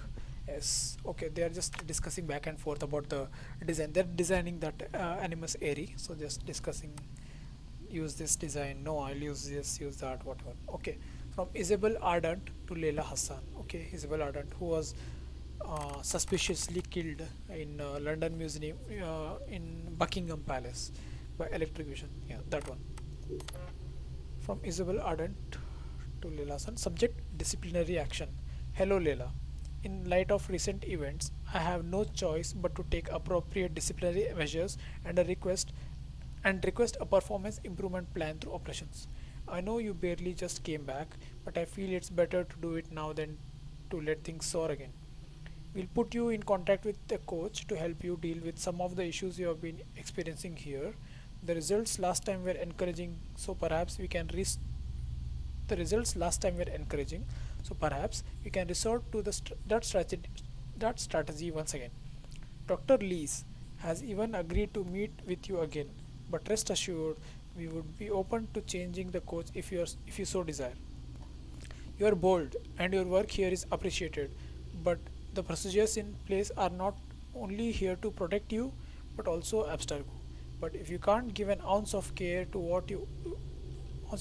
your own safety, then perhaps you should show a little respect for the hand that feeds you. We work with us, Leila. That's all we are asking. Okay, so Leila is actually not very follow the rules kind of person. So that's why multiple discipline actions were taken on her. Remember, right now maybe Simon Hathaway is Leila's boss of historical research team. At that point, Isabel Ardant was the boss of or the head of that team or department. Okay, from Leila to Diana Giri, uh, April 11th. So that's we have started from Feb to now April 11th, 2014. Subject: I need one of those. I just visited your online shop for the first time, and I must say, you hide your cards pretty well, Miss Diana Giri. Who knew a poised and professional medical officer could have such a foul, potty mouth? Needless to say, I'm buying a bunch of your cross stitch patterns. I'm keeping some for me, but I'll also offer some of them around. I think you have the perfect one for Otso Berg. He keeps taking my parking space. Okay, what are they talking about? Buying a bunch of your cross stitched patterns.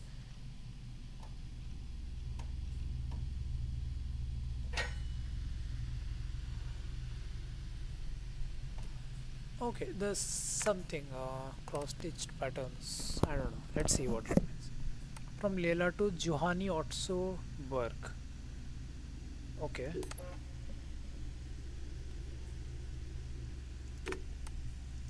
Wait.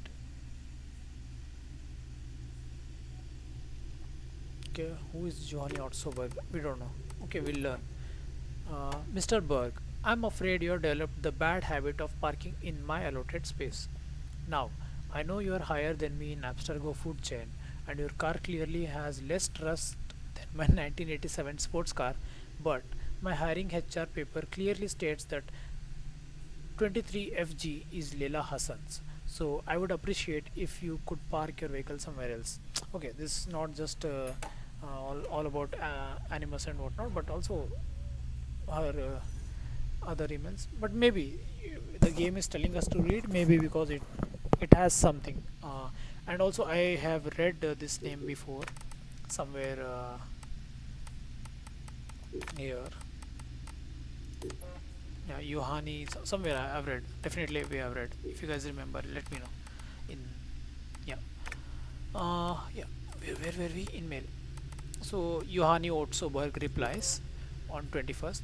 So this was 21st. So he replies the same day regarding parking space. The day you get an assignment done properly is the day I might deign to consider your request. Now you can place the formal complaint, but knowing how much you cherish procedures, I'll assume probably you won't even know where to look at for the form. Yeah, so basically, what we are learning is that Layla is not a procedure person, so he's joking that you can make a formal complaint. I will keep parking in your place, and you can make a formal complaint. But I am sure that you don't know where do you look for the form even. So you don't know where to begin also. So that's what he's joking. Okay, so also I'm keeping your little cross stitching gift. Oh, that's what it was about. Okay, even though it's offensive, the workmanship is quite spectacular. Okay, maybe it's like an art or something, and she left it on her his car. Layla left it on his car to give a message or something, and he is flattered actually. Yuhani Otso Burke. Okay, okay, next second. Okay, directly after April 21, 2nd Jan 2015. So they're only let, obviously there were more emails, but they're only, the game is only letting us read which were maybe important to the storyline in some way. Well, let's see. 2nd Jan 2015, Leila to Sophia Rikkin. uh, Subject, okay, again replying to you're looking at the wrong way. Okay, after so many years. Sophia, hello, don't leave me hanging here. Tell me, how's the work on the device progressing? Did you guys finally build a prototype? You can't just ask stuff and then shut me out. It doesn't work that way. Why can't you just fly me there? I mean, even if it's just temporary position, something interim, freaking abstergo janitor for all I care. I could help your team way better on location than through this free cheap ass once in a blue moon email consultation.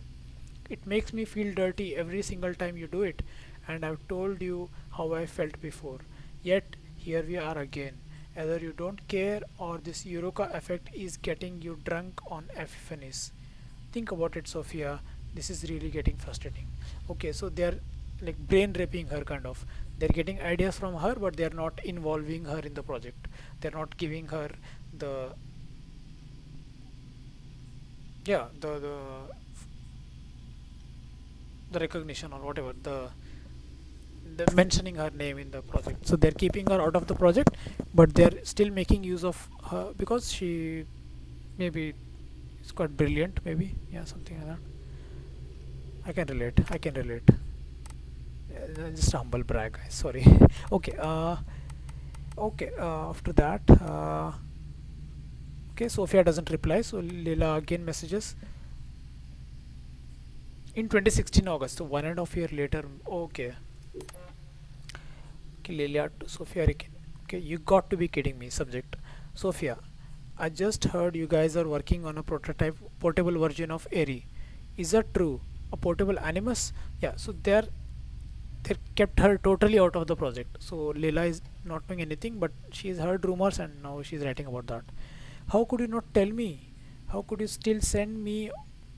How could you still send me some bland email asking seemingly innocent questions and then turn around and work on the most exciting freaking machine ever without even letting me on, without even letting me in on it, while knowing it has my name all over it. So yeah, all the ideas were hers, but they're not letting her in the team because she's not a very person that follows the procedures. So that in a team that can be um, problematic. So that's why. So they're just making her use of her for her knowledge and, yeah, for her brilliancy. That's all she can contribute, not as a part of a team member. Yeah, I can relate again. Humble brag. Okay, just who do you think I am? A fortune telling machine? A secret little muse hiding in the shadows? Those were good for absinthe soaked 19th century poets, and they all died of syphilis. Even enough with the penny hikers of wisdom. I've given you all I have, my time, my brain power, my trust. And if that's not worth a place in your team, I'm not sure what is. Okay, so she's actually trying to work her way back into the team. Yeah, this was the last one. Layla to Simon Hathaway in November 2016. Fast forward 6 more months. Subject, assignment type request. Mr. Hathaway, I would like to take this opportunity to thank you for your kind words. I know I'm not always the easiest person to work with, but somehow you always seem to have the right words to diffuse the situation. I really enjoyed our lunch last week, and your was more than welcome. Trust me when I say these are not words I'm used to saying.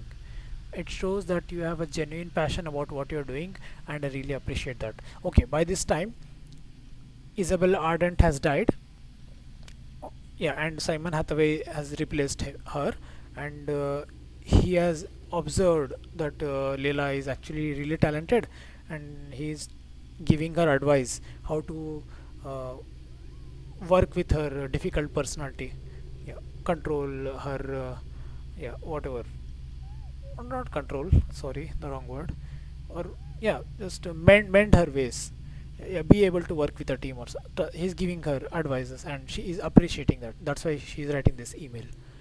uh, I had a small favor to ask, in brackets. I swear I wasn't buttering you up for this. I don't butter up people ever.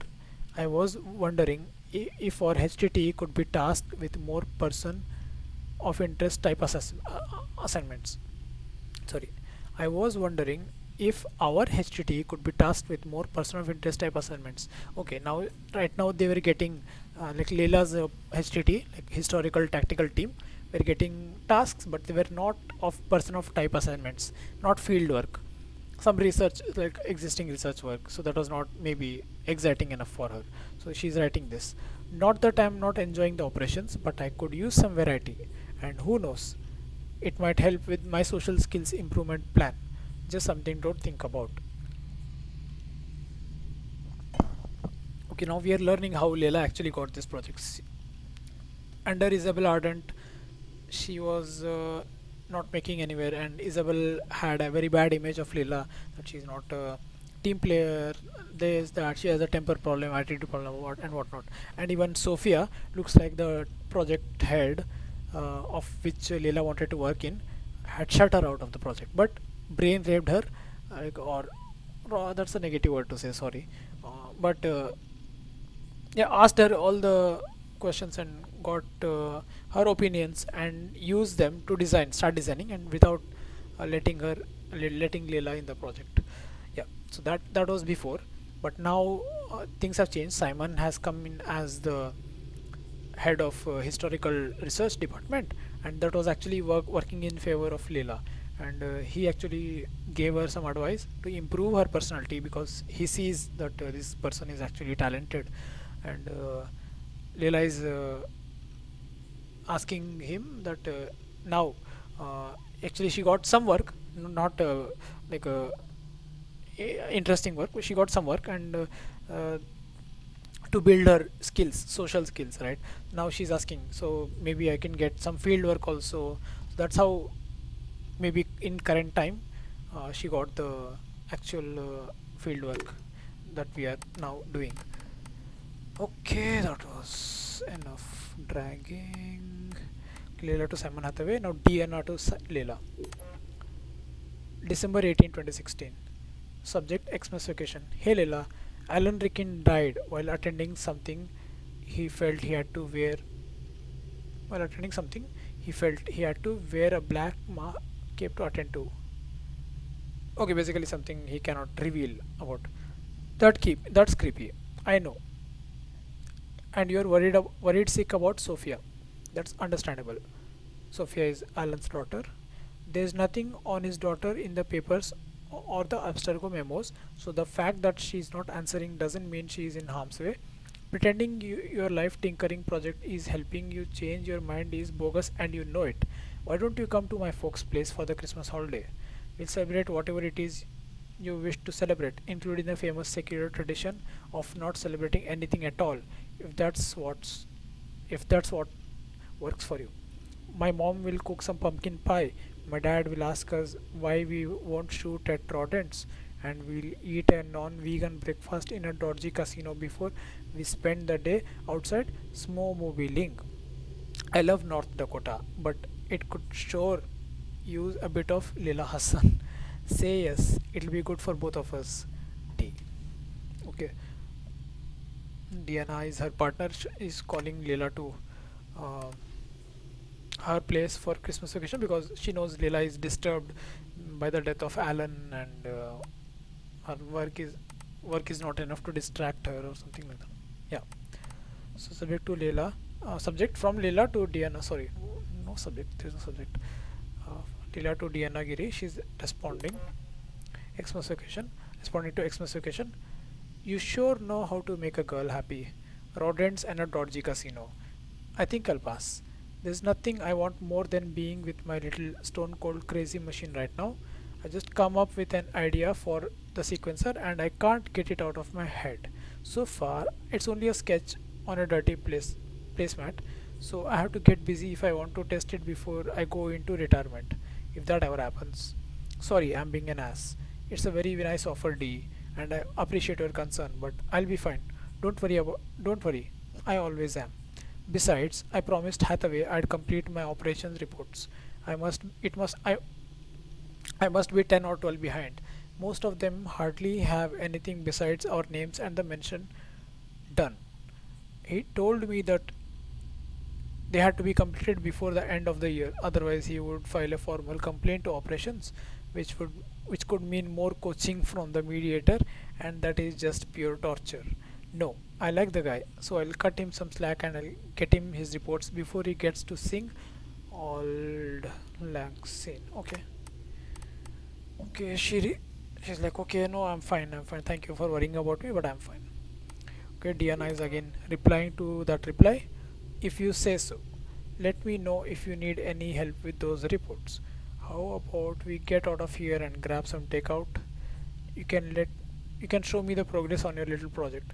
I might have an idea for the dialysis unit. Okay, so now actually Leila was actually working on something that interests her. She was actually working on the design of Animus. That was in December of 2016. Current time is December of 2017, so 1 year before. Then Leila. Okay, that's all. That email chain ends. Another email from Leila to Diana on 8th March 2017.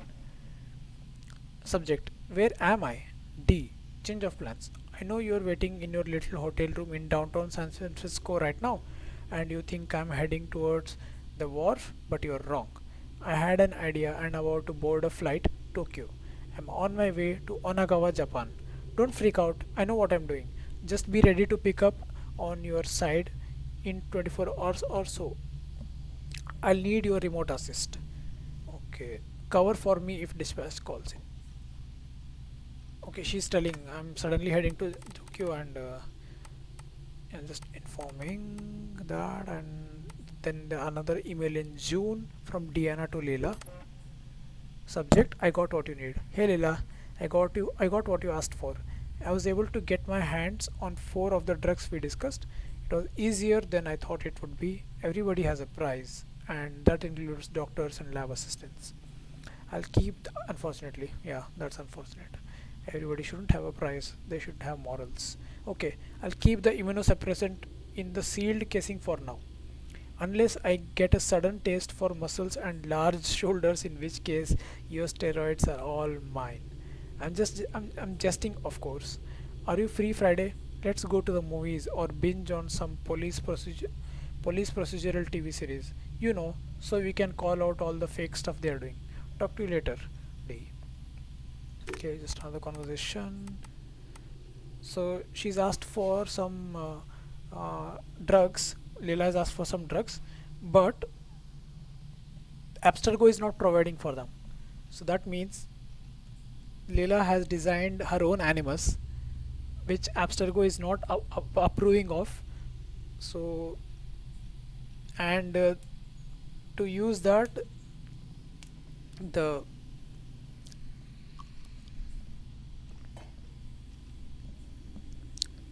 to in order to use Leila's animus, her animus, Leila has to take some drugs that also are not approved by since the animus is entirely different, its effects on the body is also different, right?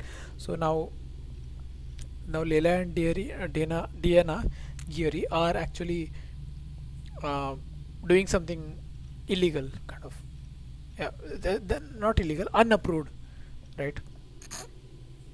So Layla has asked for Diana to get these drugs for me, and Diana says, "Yeah, I was able to get it. Everybody has a prize. Yeah, that means not unapproved drugs they have obtained."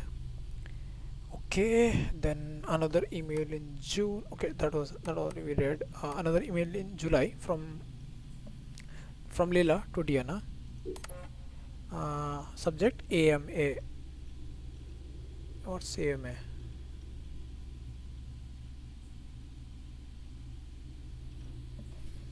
AMA. Okay. Some. Yeah. Let me just. I'm actually googling right now, shamelessly. Just checking. What's AMA? Okay, AMA is against medical advice. Hey D, allow me to copy paste this glorious extract from my July 1st AMA. The internet is like the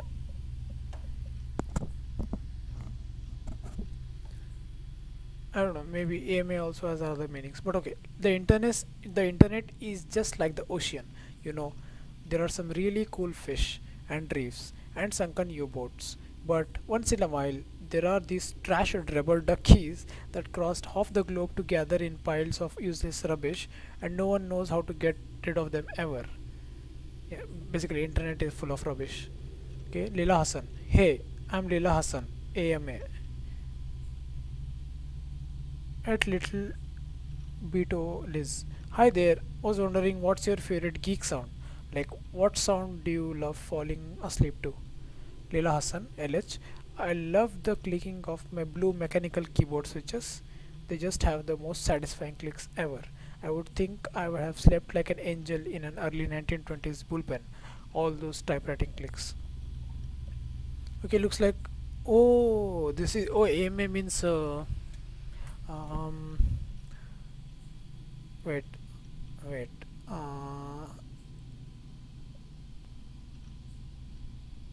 AMA. Ask me anything. Okay, ask me anything. Okay, Leela has done an ask me anything session so that her fans or whatever or her understudies can ask questions to her on internet. So that's what this is. So there people are asking her questions, some random people at little ball bito lays or something. So Leela is answering. Okay, scuffle scobble, that's the username. What's your favorite song and what does it remind you of? Lilasan. Easy. Overtime Food by Ra Victoria. When I karaoke, it's the one song I have to sing every single time. It reminds me of the night I met them backstage at the Madison Square Garden back in 2000. I'm usually the one turning it up to 11, but that time I was so thunderstruck I could hardly move. Scuffle Scrabble. Picks or it didn't happen. This person is saying you're just making that up. You didn't. She's basically Leila is saying I met a band backstage. So this guy is saying send me pics or you're it didn't happen. You're just lying. You're just making it up. Leila Hassan. Pics happened, but there's no way they ever go public. Okay. So she's saying okay, it is actually real, but there's no way I'm sending you my private pictures. Private, not private, just like pictures of my private life. I'm not sending you that. Says ask me anything, not send pictures of anything. Yes, this was that. Okay. Then another email in September 19th. Leila to Diana. Hey D, subject it's ready. Hey D, I wish this was an audio message so you could hear the nice roar of the portable Animus. Everything seems to be in perfect order. The software is running, my vitals are showing perfectly, and all the tests done on the DNA samples are turning up positive. I've combined some strange strands and somehow the sequencer always returns a valid simulation to play. Okay. Okay, she has now combined some strange strands but always the valid simulation to play. Okay. I haven't dared to go into any of them, not alone, not without you, and the Animus isn't ready for a live test either. Maybe I'm just buying time. Maybe, but that combined stand of both you and Milton looks tempting. Okay, all in due time. All in due time. Okay, Milton. Milton was, and in the cave, if you guys remember, they were saying we tested Milton's DNA. We tested the this one Animus with Milton's DNA. There's one more way to contribute with science, your body to science like that. Yeah, that one. We'll learn about Milton maybe. Okay, DNA to Layla. The reply: are you flipping insane? There's so much to yell about. I don't even know where to start. Milton's DNA? Really? Layla, how can you bring him into this? The poor guy. Give him a break. I mean, you want to use Subject 17's DNA. Fine, he's dead. Subject 17 is Desmond Miles. He's dead. But Milton? My Milton? You access his file to save his ass. And you think stealing his DNA profile at the same time is okay? I'll tell you once, my man is off limits. You erase the data now. Okay, maybe Milton is Diana's husband or fiance.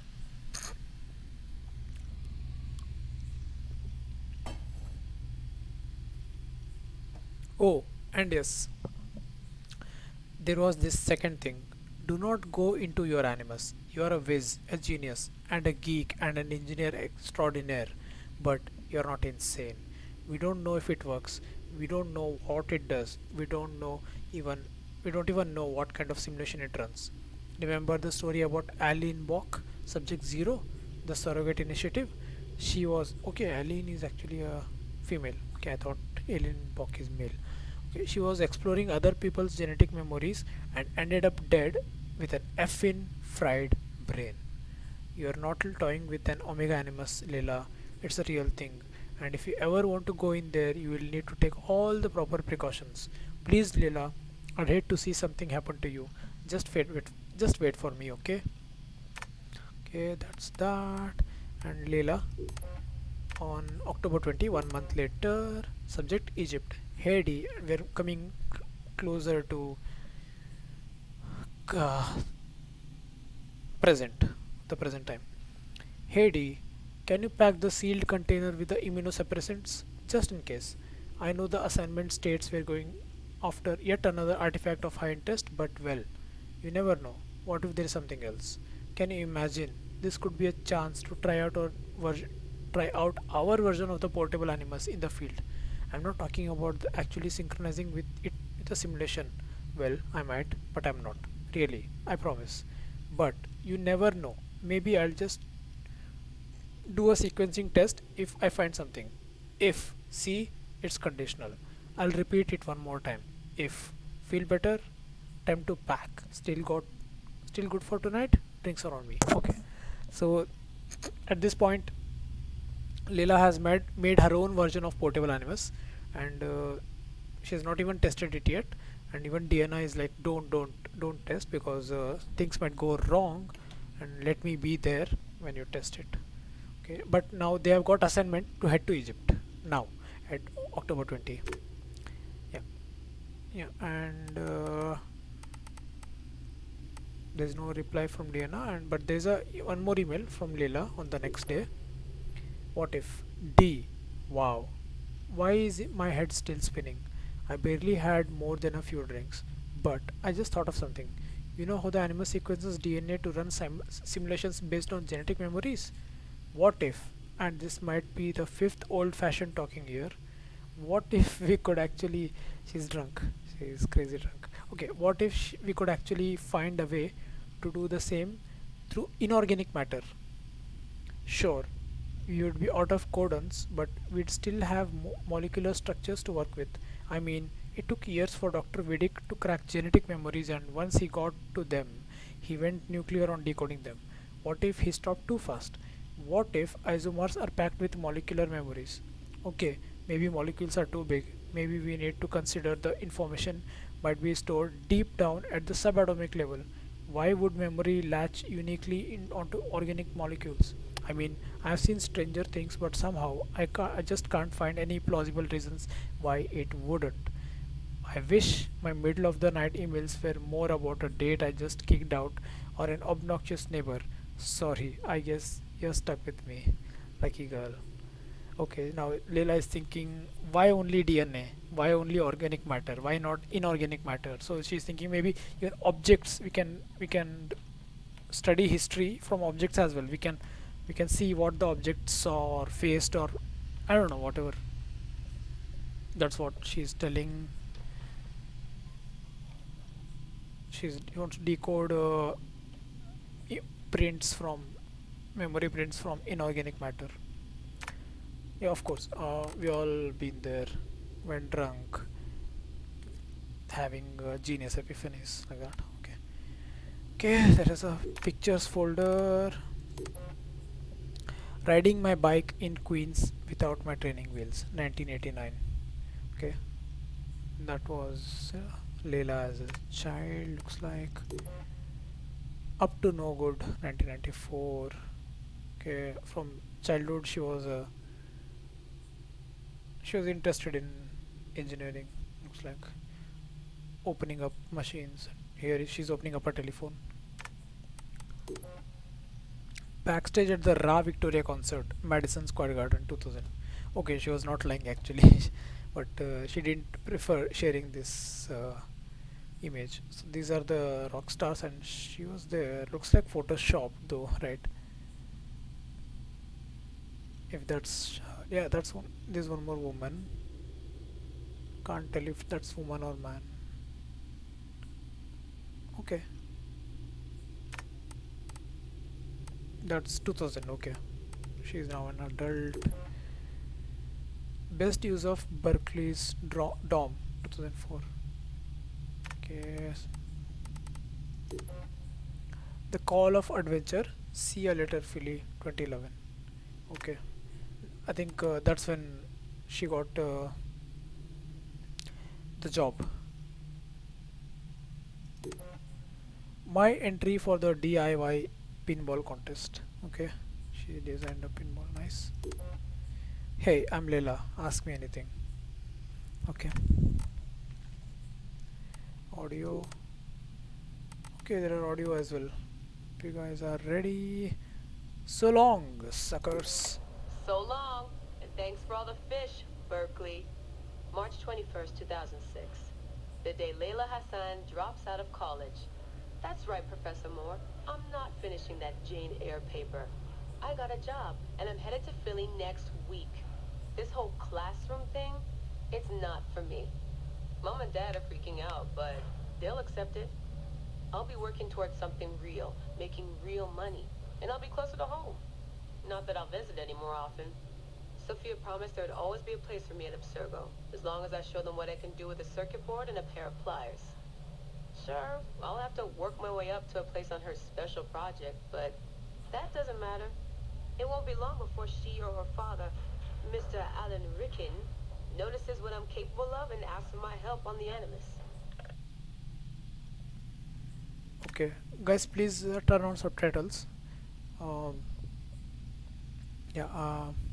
Okay. Basically, looks like she was earlier working in for some other company. Now she got a job at Abstergo, and she's saying that she wants to work on the Animus project, which was led by Sophia, Alan Rickin's daughter. Yeah, so that's what she was saying. So I'll play the next audio. Please turn on the subtitles or yeah, captions. I hope it's translating properly. I swear, I get more done reading the latest copy of Wired on the toilet than the rest of the guys do all day in the lab. I mean, the body band? Really? If people can't take a walk on their own, they aren't going to listen to a watch that tells them to do it either. This is all so pointless.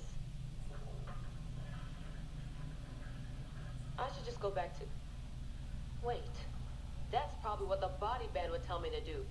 What I should do is build something that will simultaneously blow people's minds and the doors off the Animus project. Nothing at Abstergo Fitness is going to be big enough for that. I'm bored as hell. But there's nothing like boredom to stimulate creativity. Yep. I think the body band needs a little adjustment to its language processing program. Okay. should also check the date. 7th June 7th, 2016. This was So long. 2006. Thanks. Okay, 2006. So not 2016, 2006. Bye. Very early. Home again. Let's see. The right decision always feels like home. My stuff's the same. My locker smells the same. It's like I never left. But I did. And I can never unlearn what I know now. How will it change my work at the Historical Research Division? Hard to say. All I know is that it will. Ardant booked us a lunch. Nothing fancy. She wanted me to meet Deanna Geary, my new medical officer. She looks like she was born in the middle of a cornfield, but she seems okay. I can't believe she left homemade cookies on my desk. I don't know why I told her about getting stood up last weekend. I never talk about personal stuff at work. At least it seems like I can trust her. You need that to stay alive in the field. Too bad most of Abstergo's tactical units don't consider trust a priority. Okay, this is not 2014. 8 years after the last message. Okay, so now she's first time she's meeting Diana, her team partner. Trick or treat. 2 years later. Aho, the portable Animus. No mention in the official credits, but all those emails, all those middle-of-the-night phone calls from Madrid, there's a lot of me in there. Sophia, if I'd known you just wanted to strip mine my brain and leave me in the dark, I never would have followed you. Go away! There's no candy here! Nothing in life is ever free. Ever. The Animus. I can tell. I know it wouldn't have worked without my advice. Just look how they did the heat sink, the VRMs, the high amperage rating by transistor. It was me who told them it would offset failure of the... What's this? Hello there, DNA reader module. Are you ringing my doorbell? Maybe there's some candy here after all. Okay, now just at this point she was just upset that yeah, they're building a portable Animus and they're using her ideas but not giving her any place on the team or credit for that. I can relate. I can relate. I've come to the conclusion that Sophia is shit at hiring staff. The entire Madrid facility. Ugh. How do they not see it? It would be so easy. You just have to parse the genetic memory input and work from smaller data pools. You could even process incomplete samples and still create a reliable model for high levels of synchronization. The reader module and the decryption software would need an update, but it's doable. Madrid's probably congratulating themselves just for getting this far. Meanwhile, I'm partying with some congealed veggie curry, 3 plasma screens, a disassembled Animus, and Raw Victoria's debut album on loop. Excited. Dee will be mad when she sees how I use Milton's DNA, but what did she expect when she asked me for help? I needed someone's genetic profile to test the Animus, and, well, his was right there. All in the name of science. Okay, now she's trying to build her own Animus. She's gone crazy.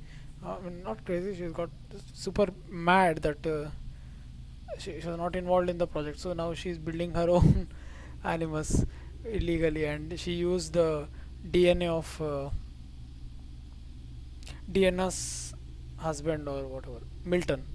Yeah, his DNA without asking, without permission. So it's all, first of all, basically unauthorized and illegal. So using the DNA without asking is yeah, is nothing to compare to what she's actually doing, building her own Animus. Yeah. I like morning briefings. They're short, minimal nonsense, and they have free coffee. No downtime this week. They're putting me and Dee on a plane to Alexandria 2 days from now. I don't get why Hathaway's in such a rush. We're being deployed to extract an artifact. If it were a person of interest, the push would make more sense. A person could be halfway across the world in a couple of hours. But an artifact that's been sitting around for 2,000 years, it's not going anywhere. An artifact of high interest. Heard that before. It always ends up being some crappy pottery shard or half an old book. My Animus runs on DNA, not tableware. It'll be strange visiting Egypt for the first time since 2013. Back then I went looking for my roots and found trouble instead. It's good that Dee's coming. She always keeps me from doing anything too stupid. Okay, now she is That was at the time when they were assigned to that Egypt task. Turns out the artifact of high interest is also a person of interest. Okay. A mummy. Yeah. And a golden opportunity. I've informed Dee of some changes I'm making to our assignment parameters. She acted mad, but I know she's eager to see my Animus field tested. Abstergo won't mind. Well, they would if they found out, but they won't. Hathaway's intel was a disaster. They have no idea what's going on with this extraction. Field tech is fun and all, but that's not why I left Berkeley. If the Animus lets me ride DNA this old, if the reader can model the missing codons and extrapolate the genetic memories that aren't mine, Sophia would lose her Abstergo. Abstergo will come to me on their hands and knees. My name will be right up there with Warren Vidick's. Anamitakida Minda. Too bad the Madrid facility got blown up. But I bet they'll build a new one soon. This one will be in Philly, and its lead engineer will be Layla Hassan.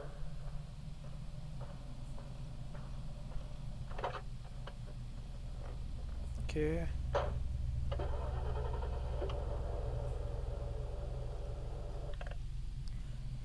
Okay, so yeah, you guys heard that. So she actually initially, when assigned to the project, she was like, "No, I don't want to work on a artifact of interest. Artifacts are like objects. I want to work on people of interest, right?" So like, she wanted to like take a person, his DNA, and then study his the genetic memories. But now she is happy that artifact of the object is actually a mummy. Earlier she thought it's like a pottery, yeah, some pottery or some book or old book that they're going to study. But no, actually, since the artifact is actually a mummy, which also has a DNA, so now she's happy. She thinks it's a golden opportunity for her to demonstrate the power of her animus. She's not going to use the animus provided by Abstergo, but she's that's what she says.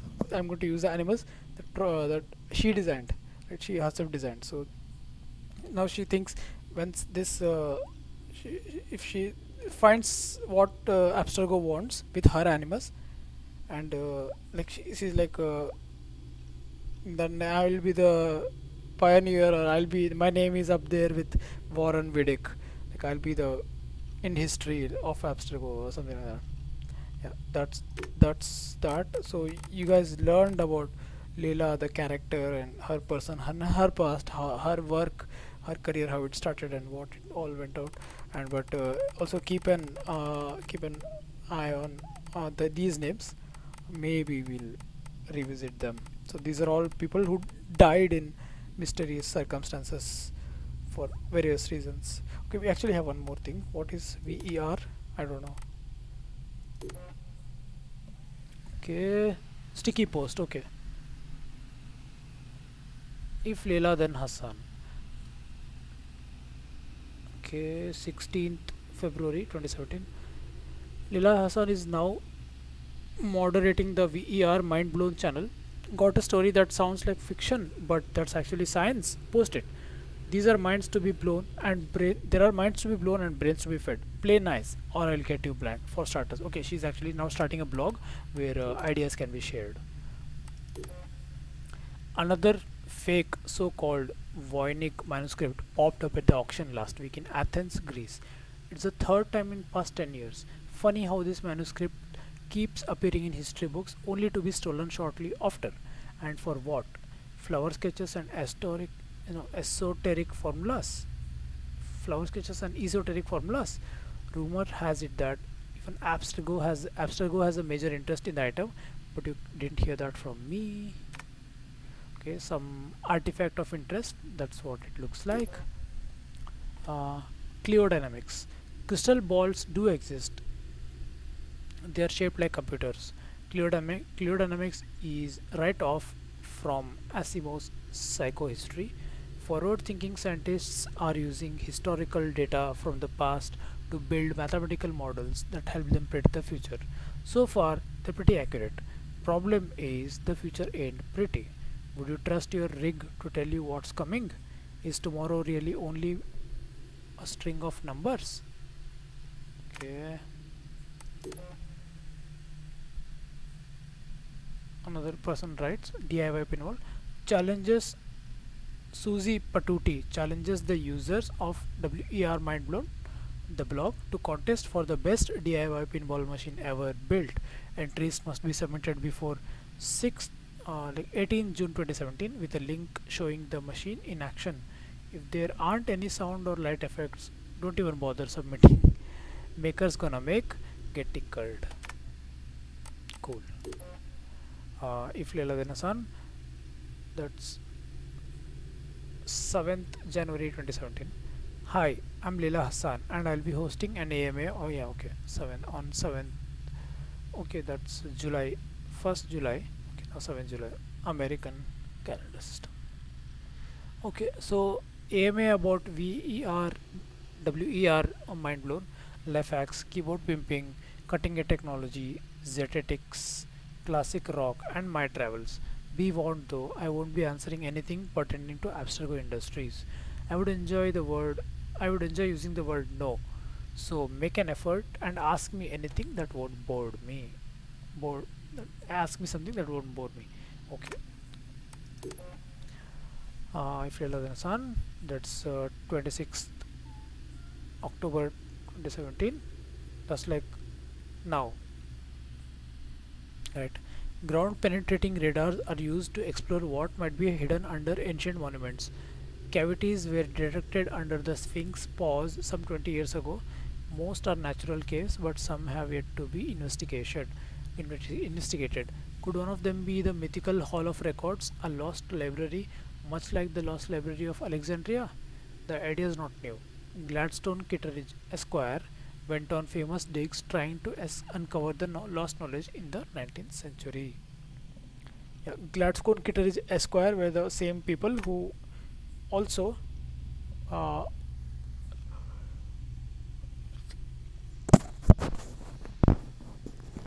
excavated Bayek's mummy. Yeah. So that's all, guys. So there's nothing more to read actually. So finally, huh? Oof. Okay. So if this video is actually too long, I hope you guys watched in bits and parts. So it's fine. And you can also you can right now. Me telling this now makes no use. Maybe I should have told this at the beginning of the video, but okay, I'll write it in the comments. So yeah, you don't have to watch it all at a time. You can continue watching the story and just come back and watch some of it, uh, some of the some of this video, right? So get some context of Layla and also continue the story. Like when you, I'm sure watching all of this can get boring. It was boring for me to read actually, so I'll say that. So it was boring for myself. I thought it was exciting context. I never read all of it, but I read some of our emails and whatnot. So I just skipped through. So this is the first time I read entire thing in our laptop. So and my mouth now, I can't feel my mouth anymore. Yeah, I really can't feel it. I don't know if how I'm still talking, right? So yeah. Yeah, so yeah, me saying any of this now makes no sense. If you have already watched it, then great, congratulations, you have amazing patience, and I'm actually happy that you made it this far. That means maybe I have good attention grabbing speaking skills. I'm not making any sense right now. I'm just blown out. So yeah, I just wanted to say, uh, I hope you guys watch this in parts, and this I'll be writing the same in comment. Yeah, why am I saying this now? Yeah. Anyway, okay. So if you have watched this in part, actually, then good job. Good job. Yeah, don't stress out your brain too much. Like me right now, I'm too stressed out. I think I need some sleep. I see you guys in the next video, and we will be in Alexandria, where Bayek will be looking for his wife Aya. Yeah, see you next time, guys.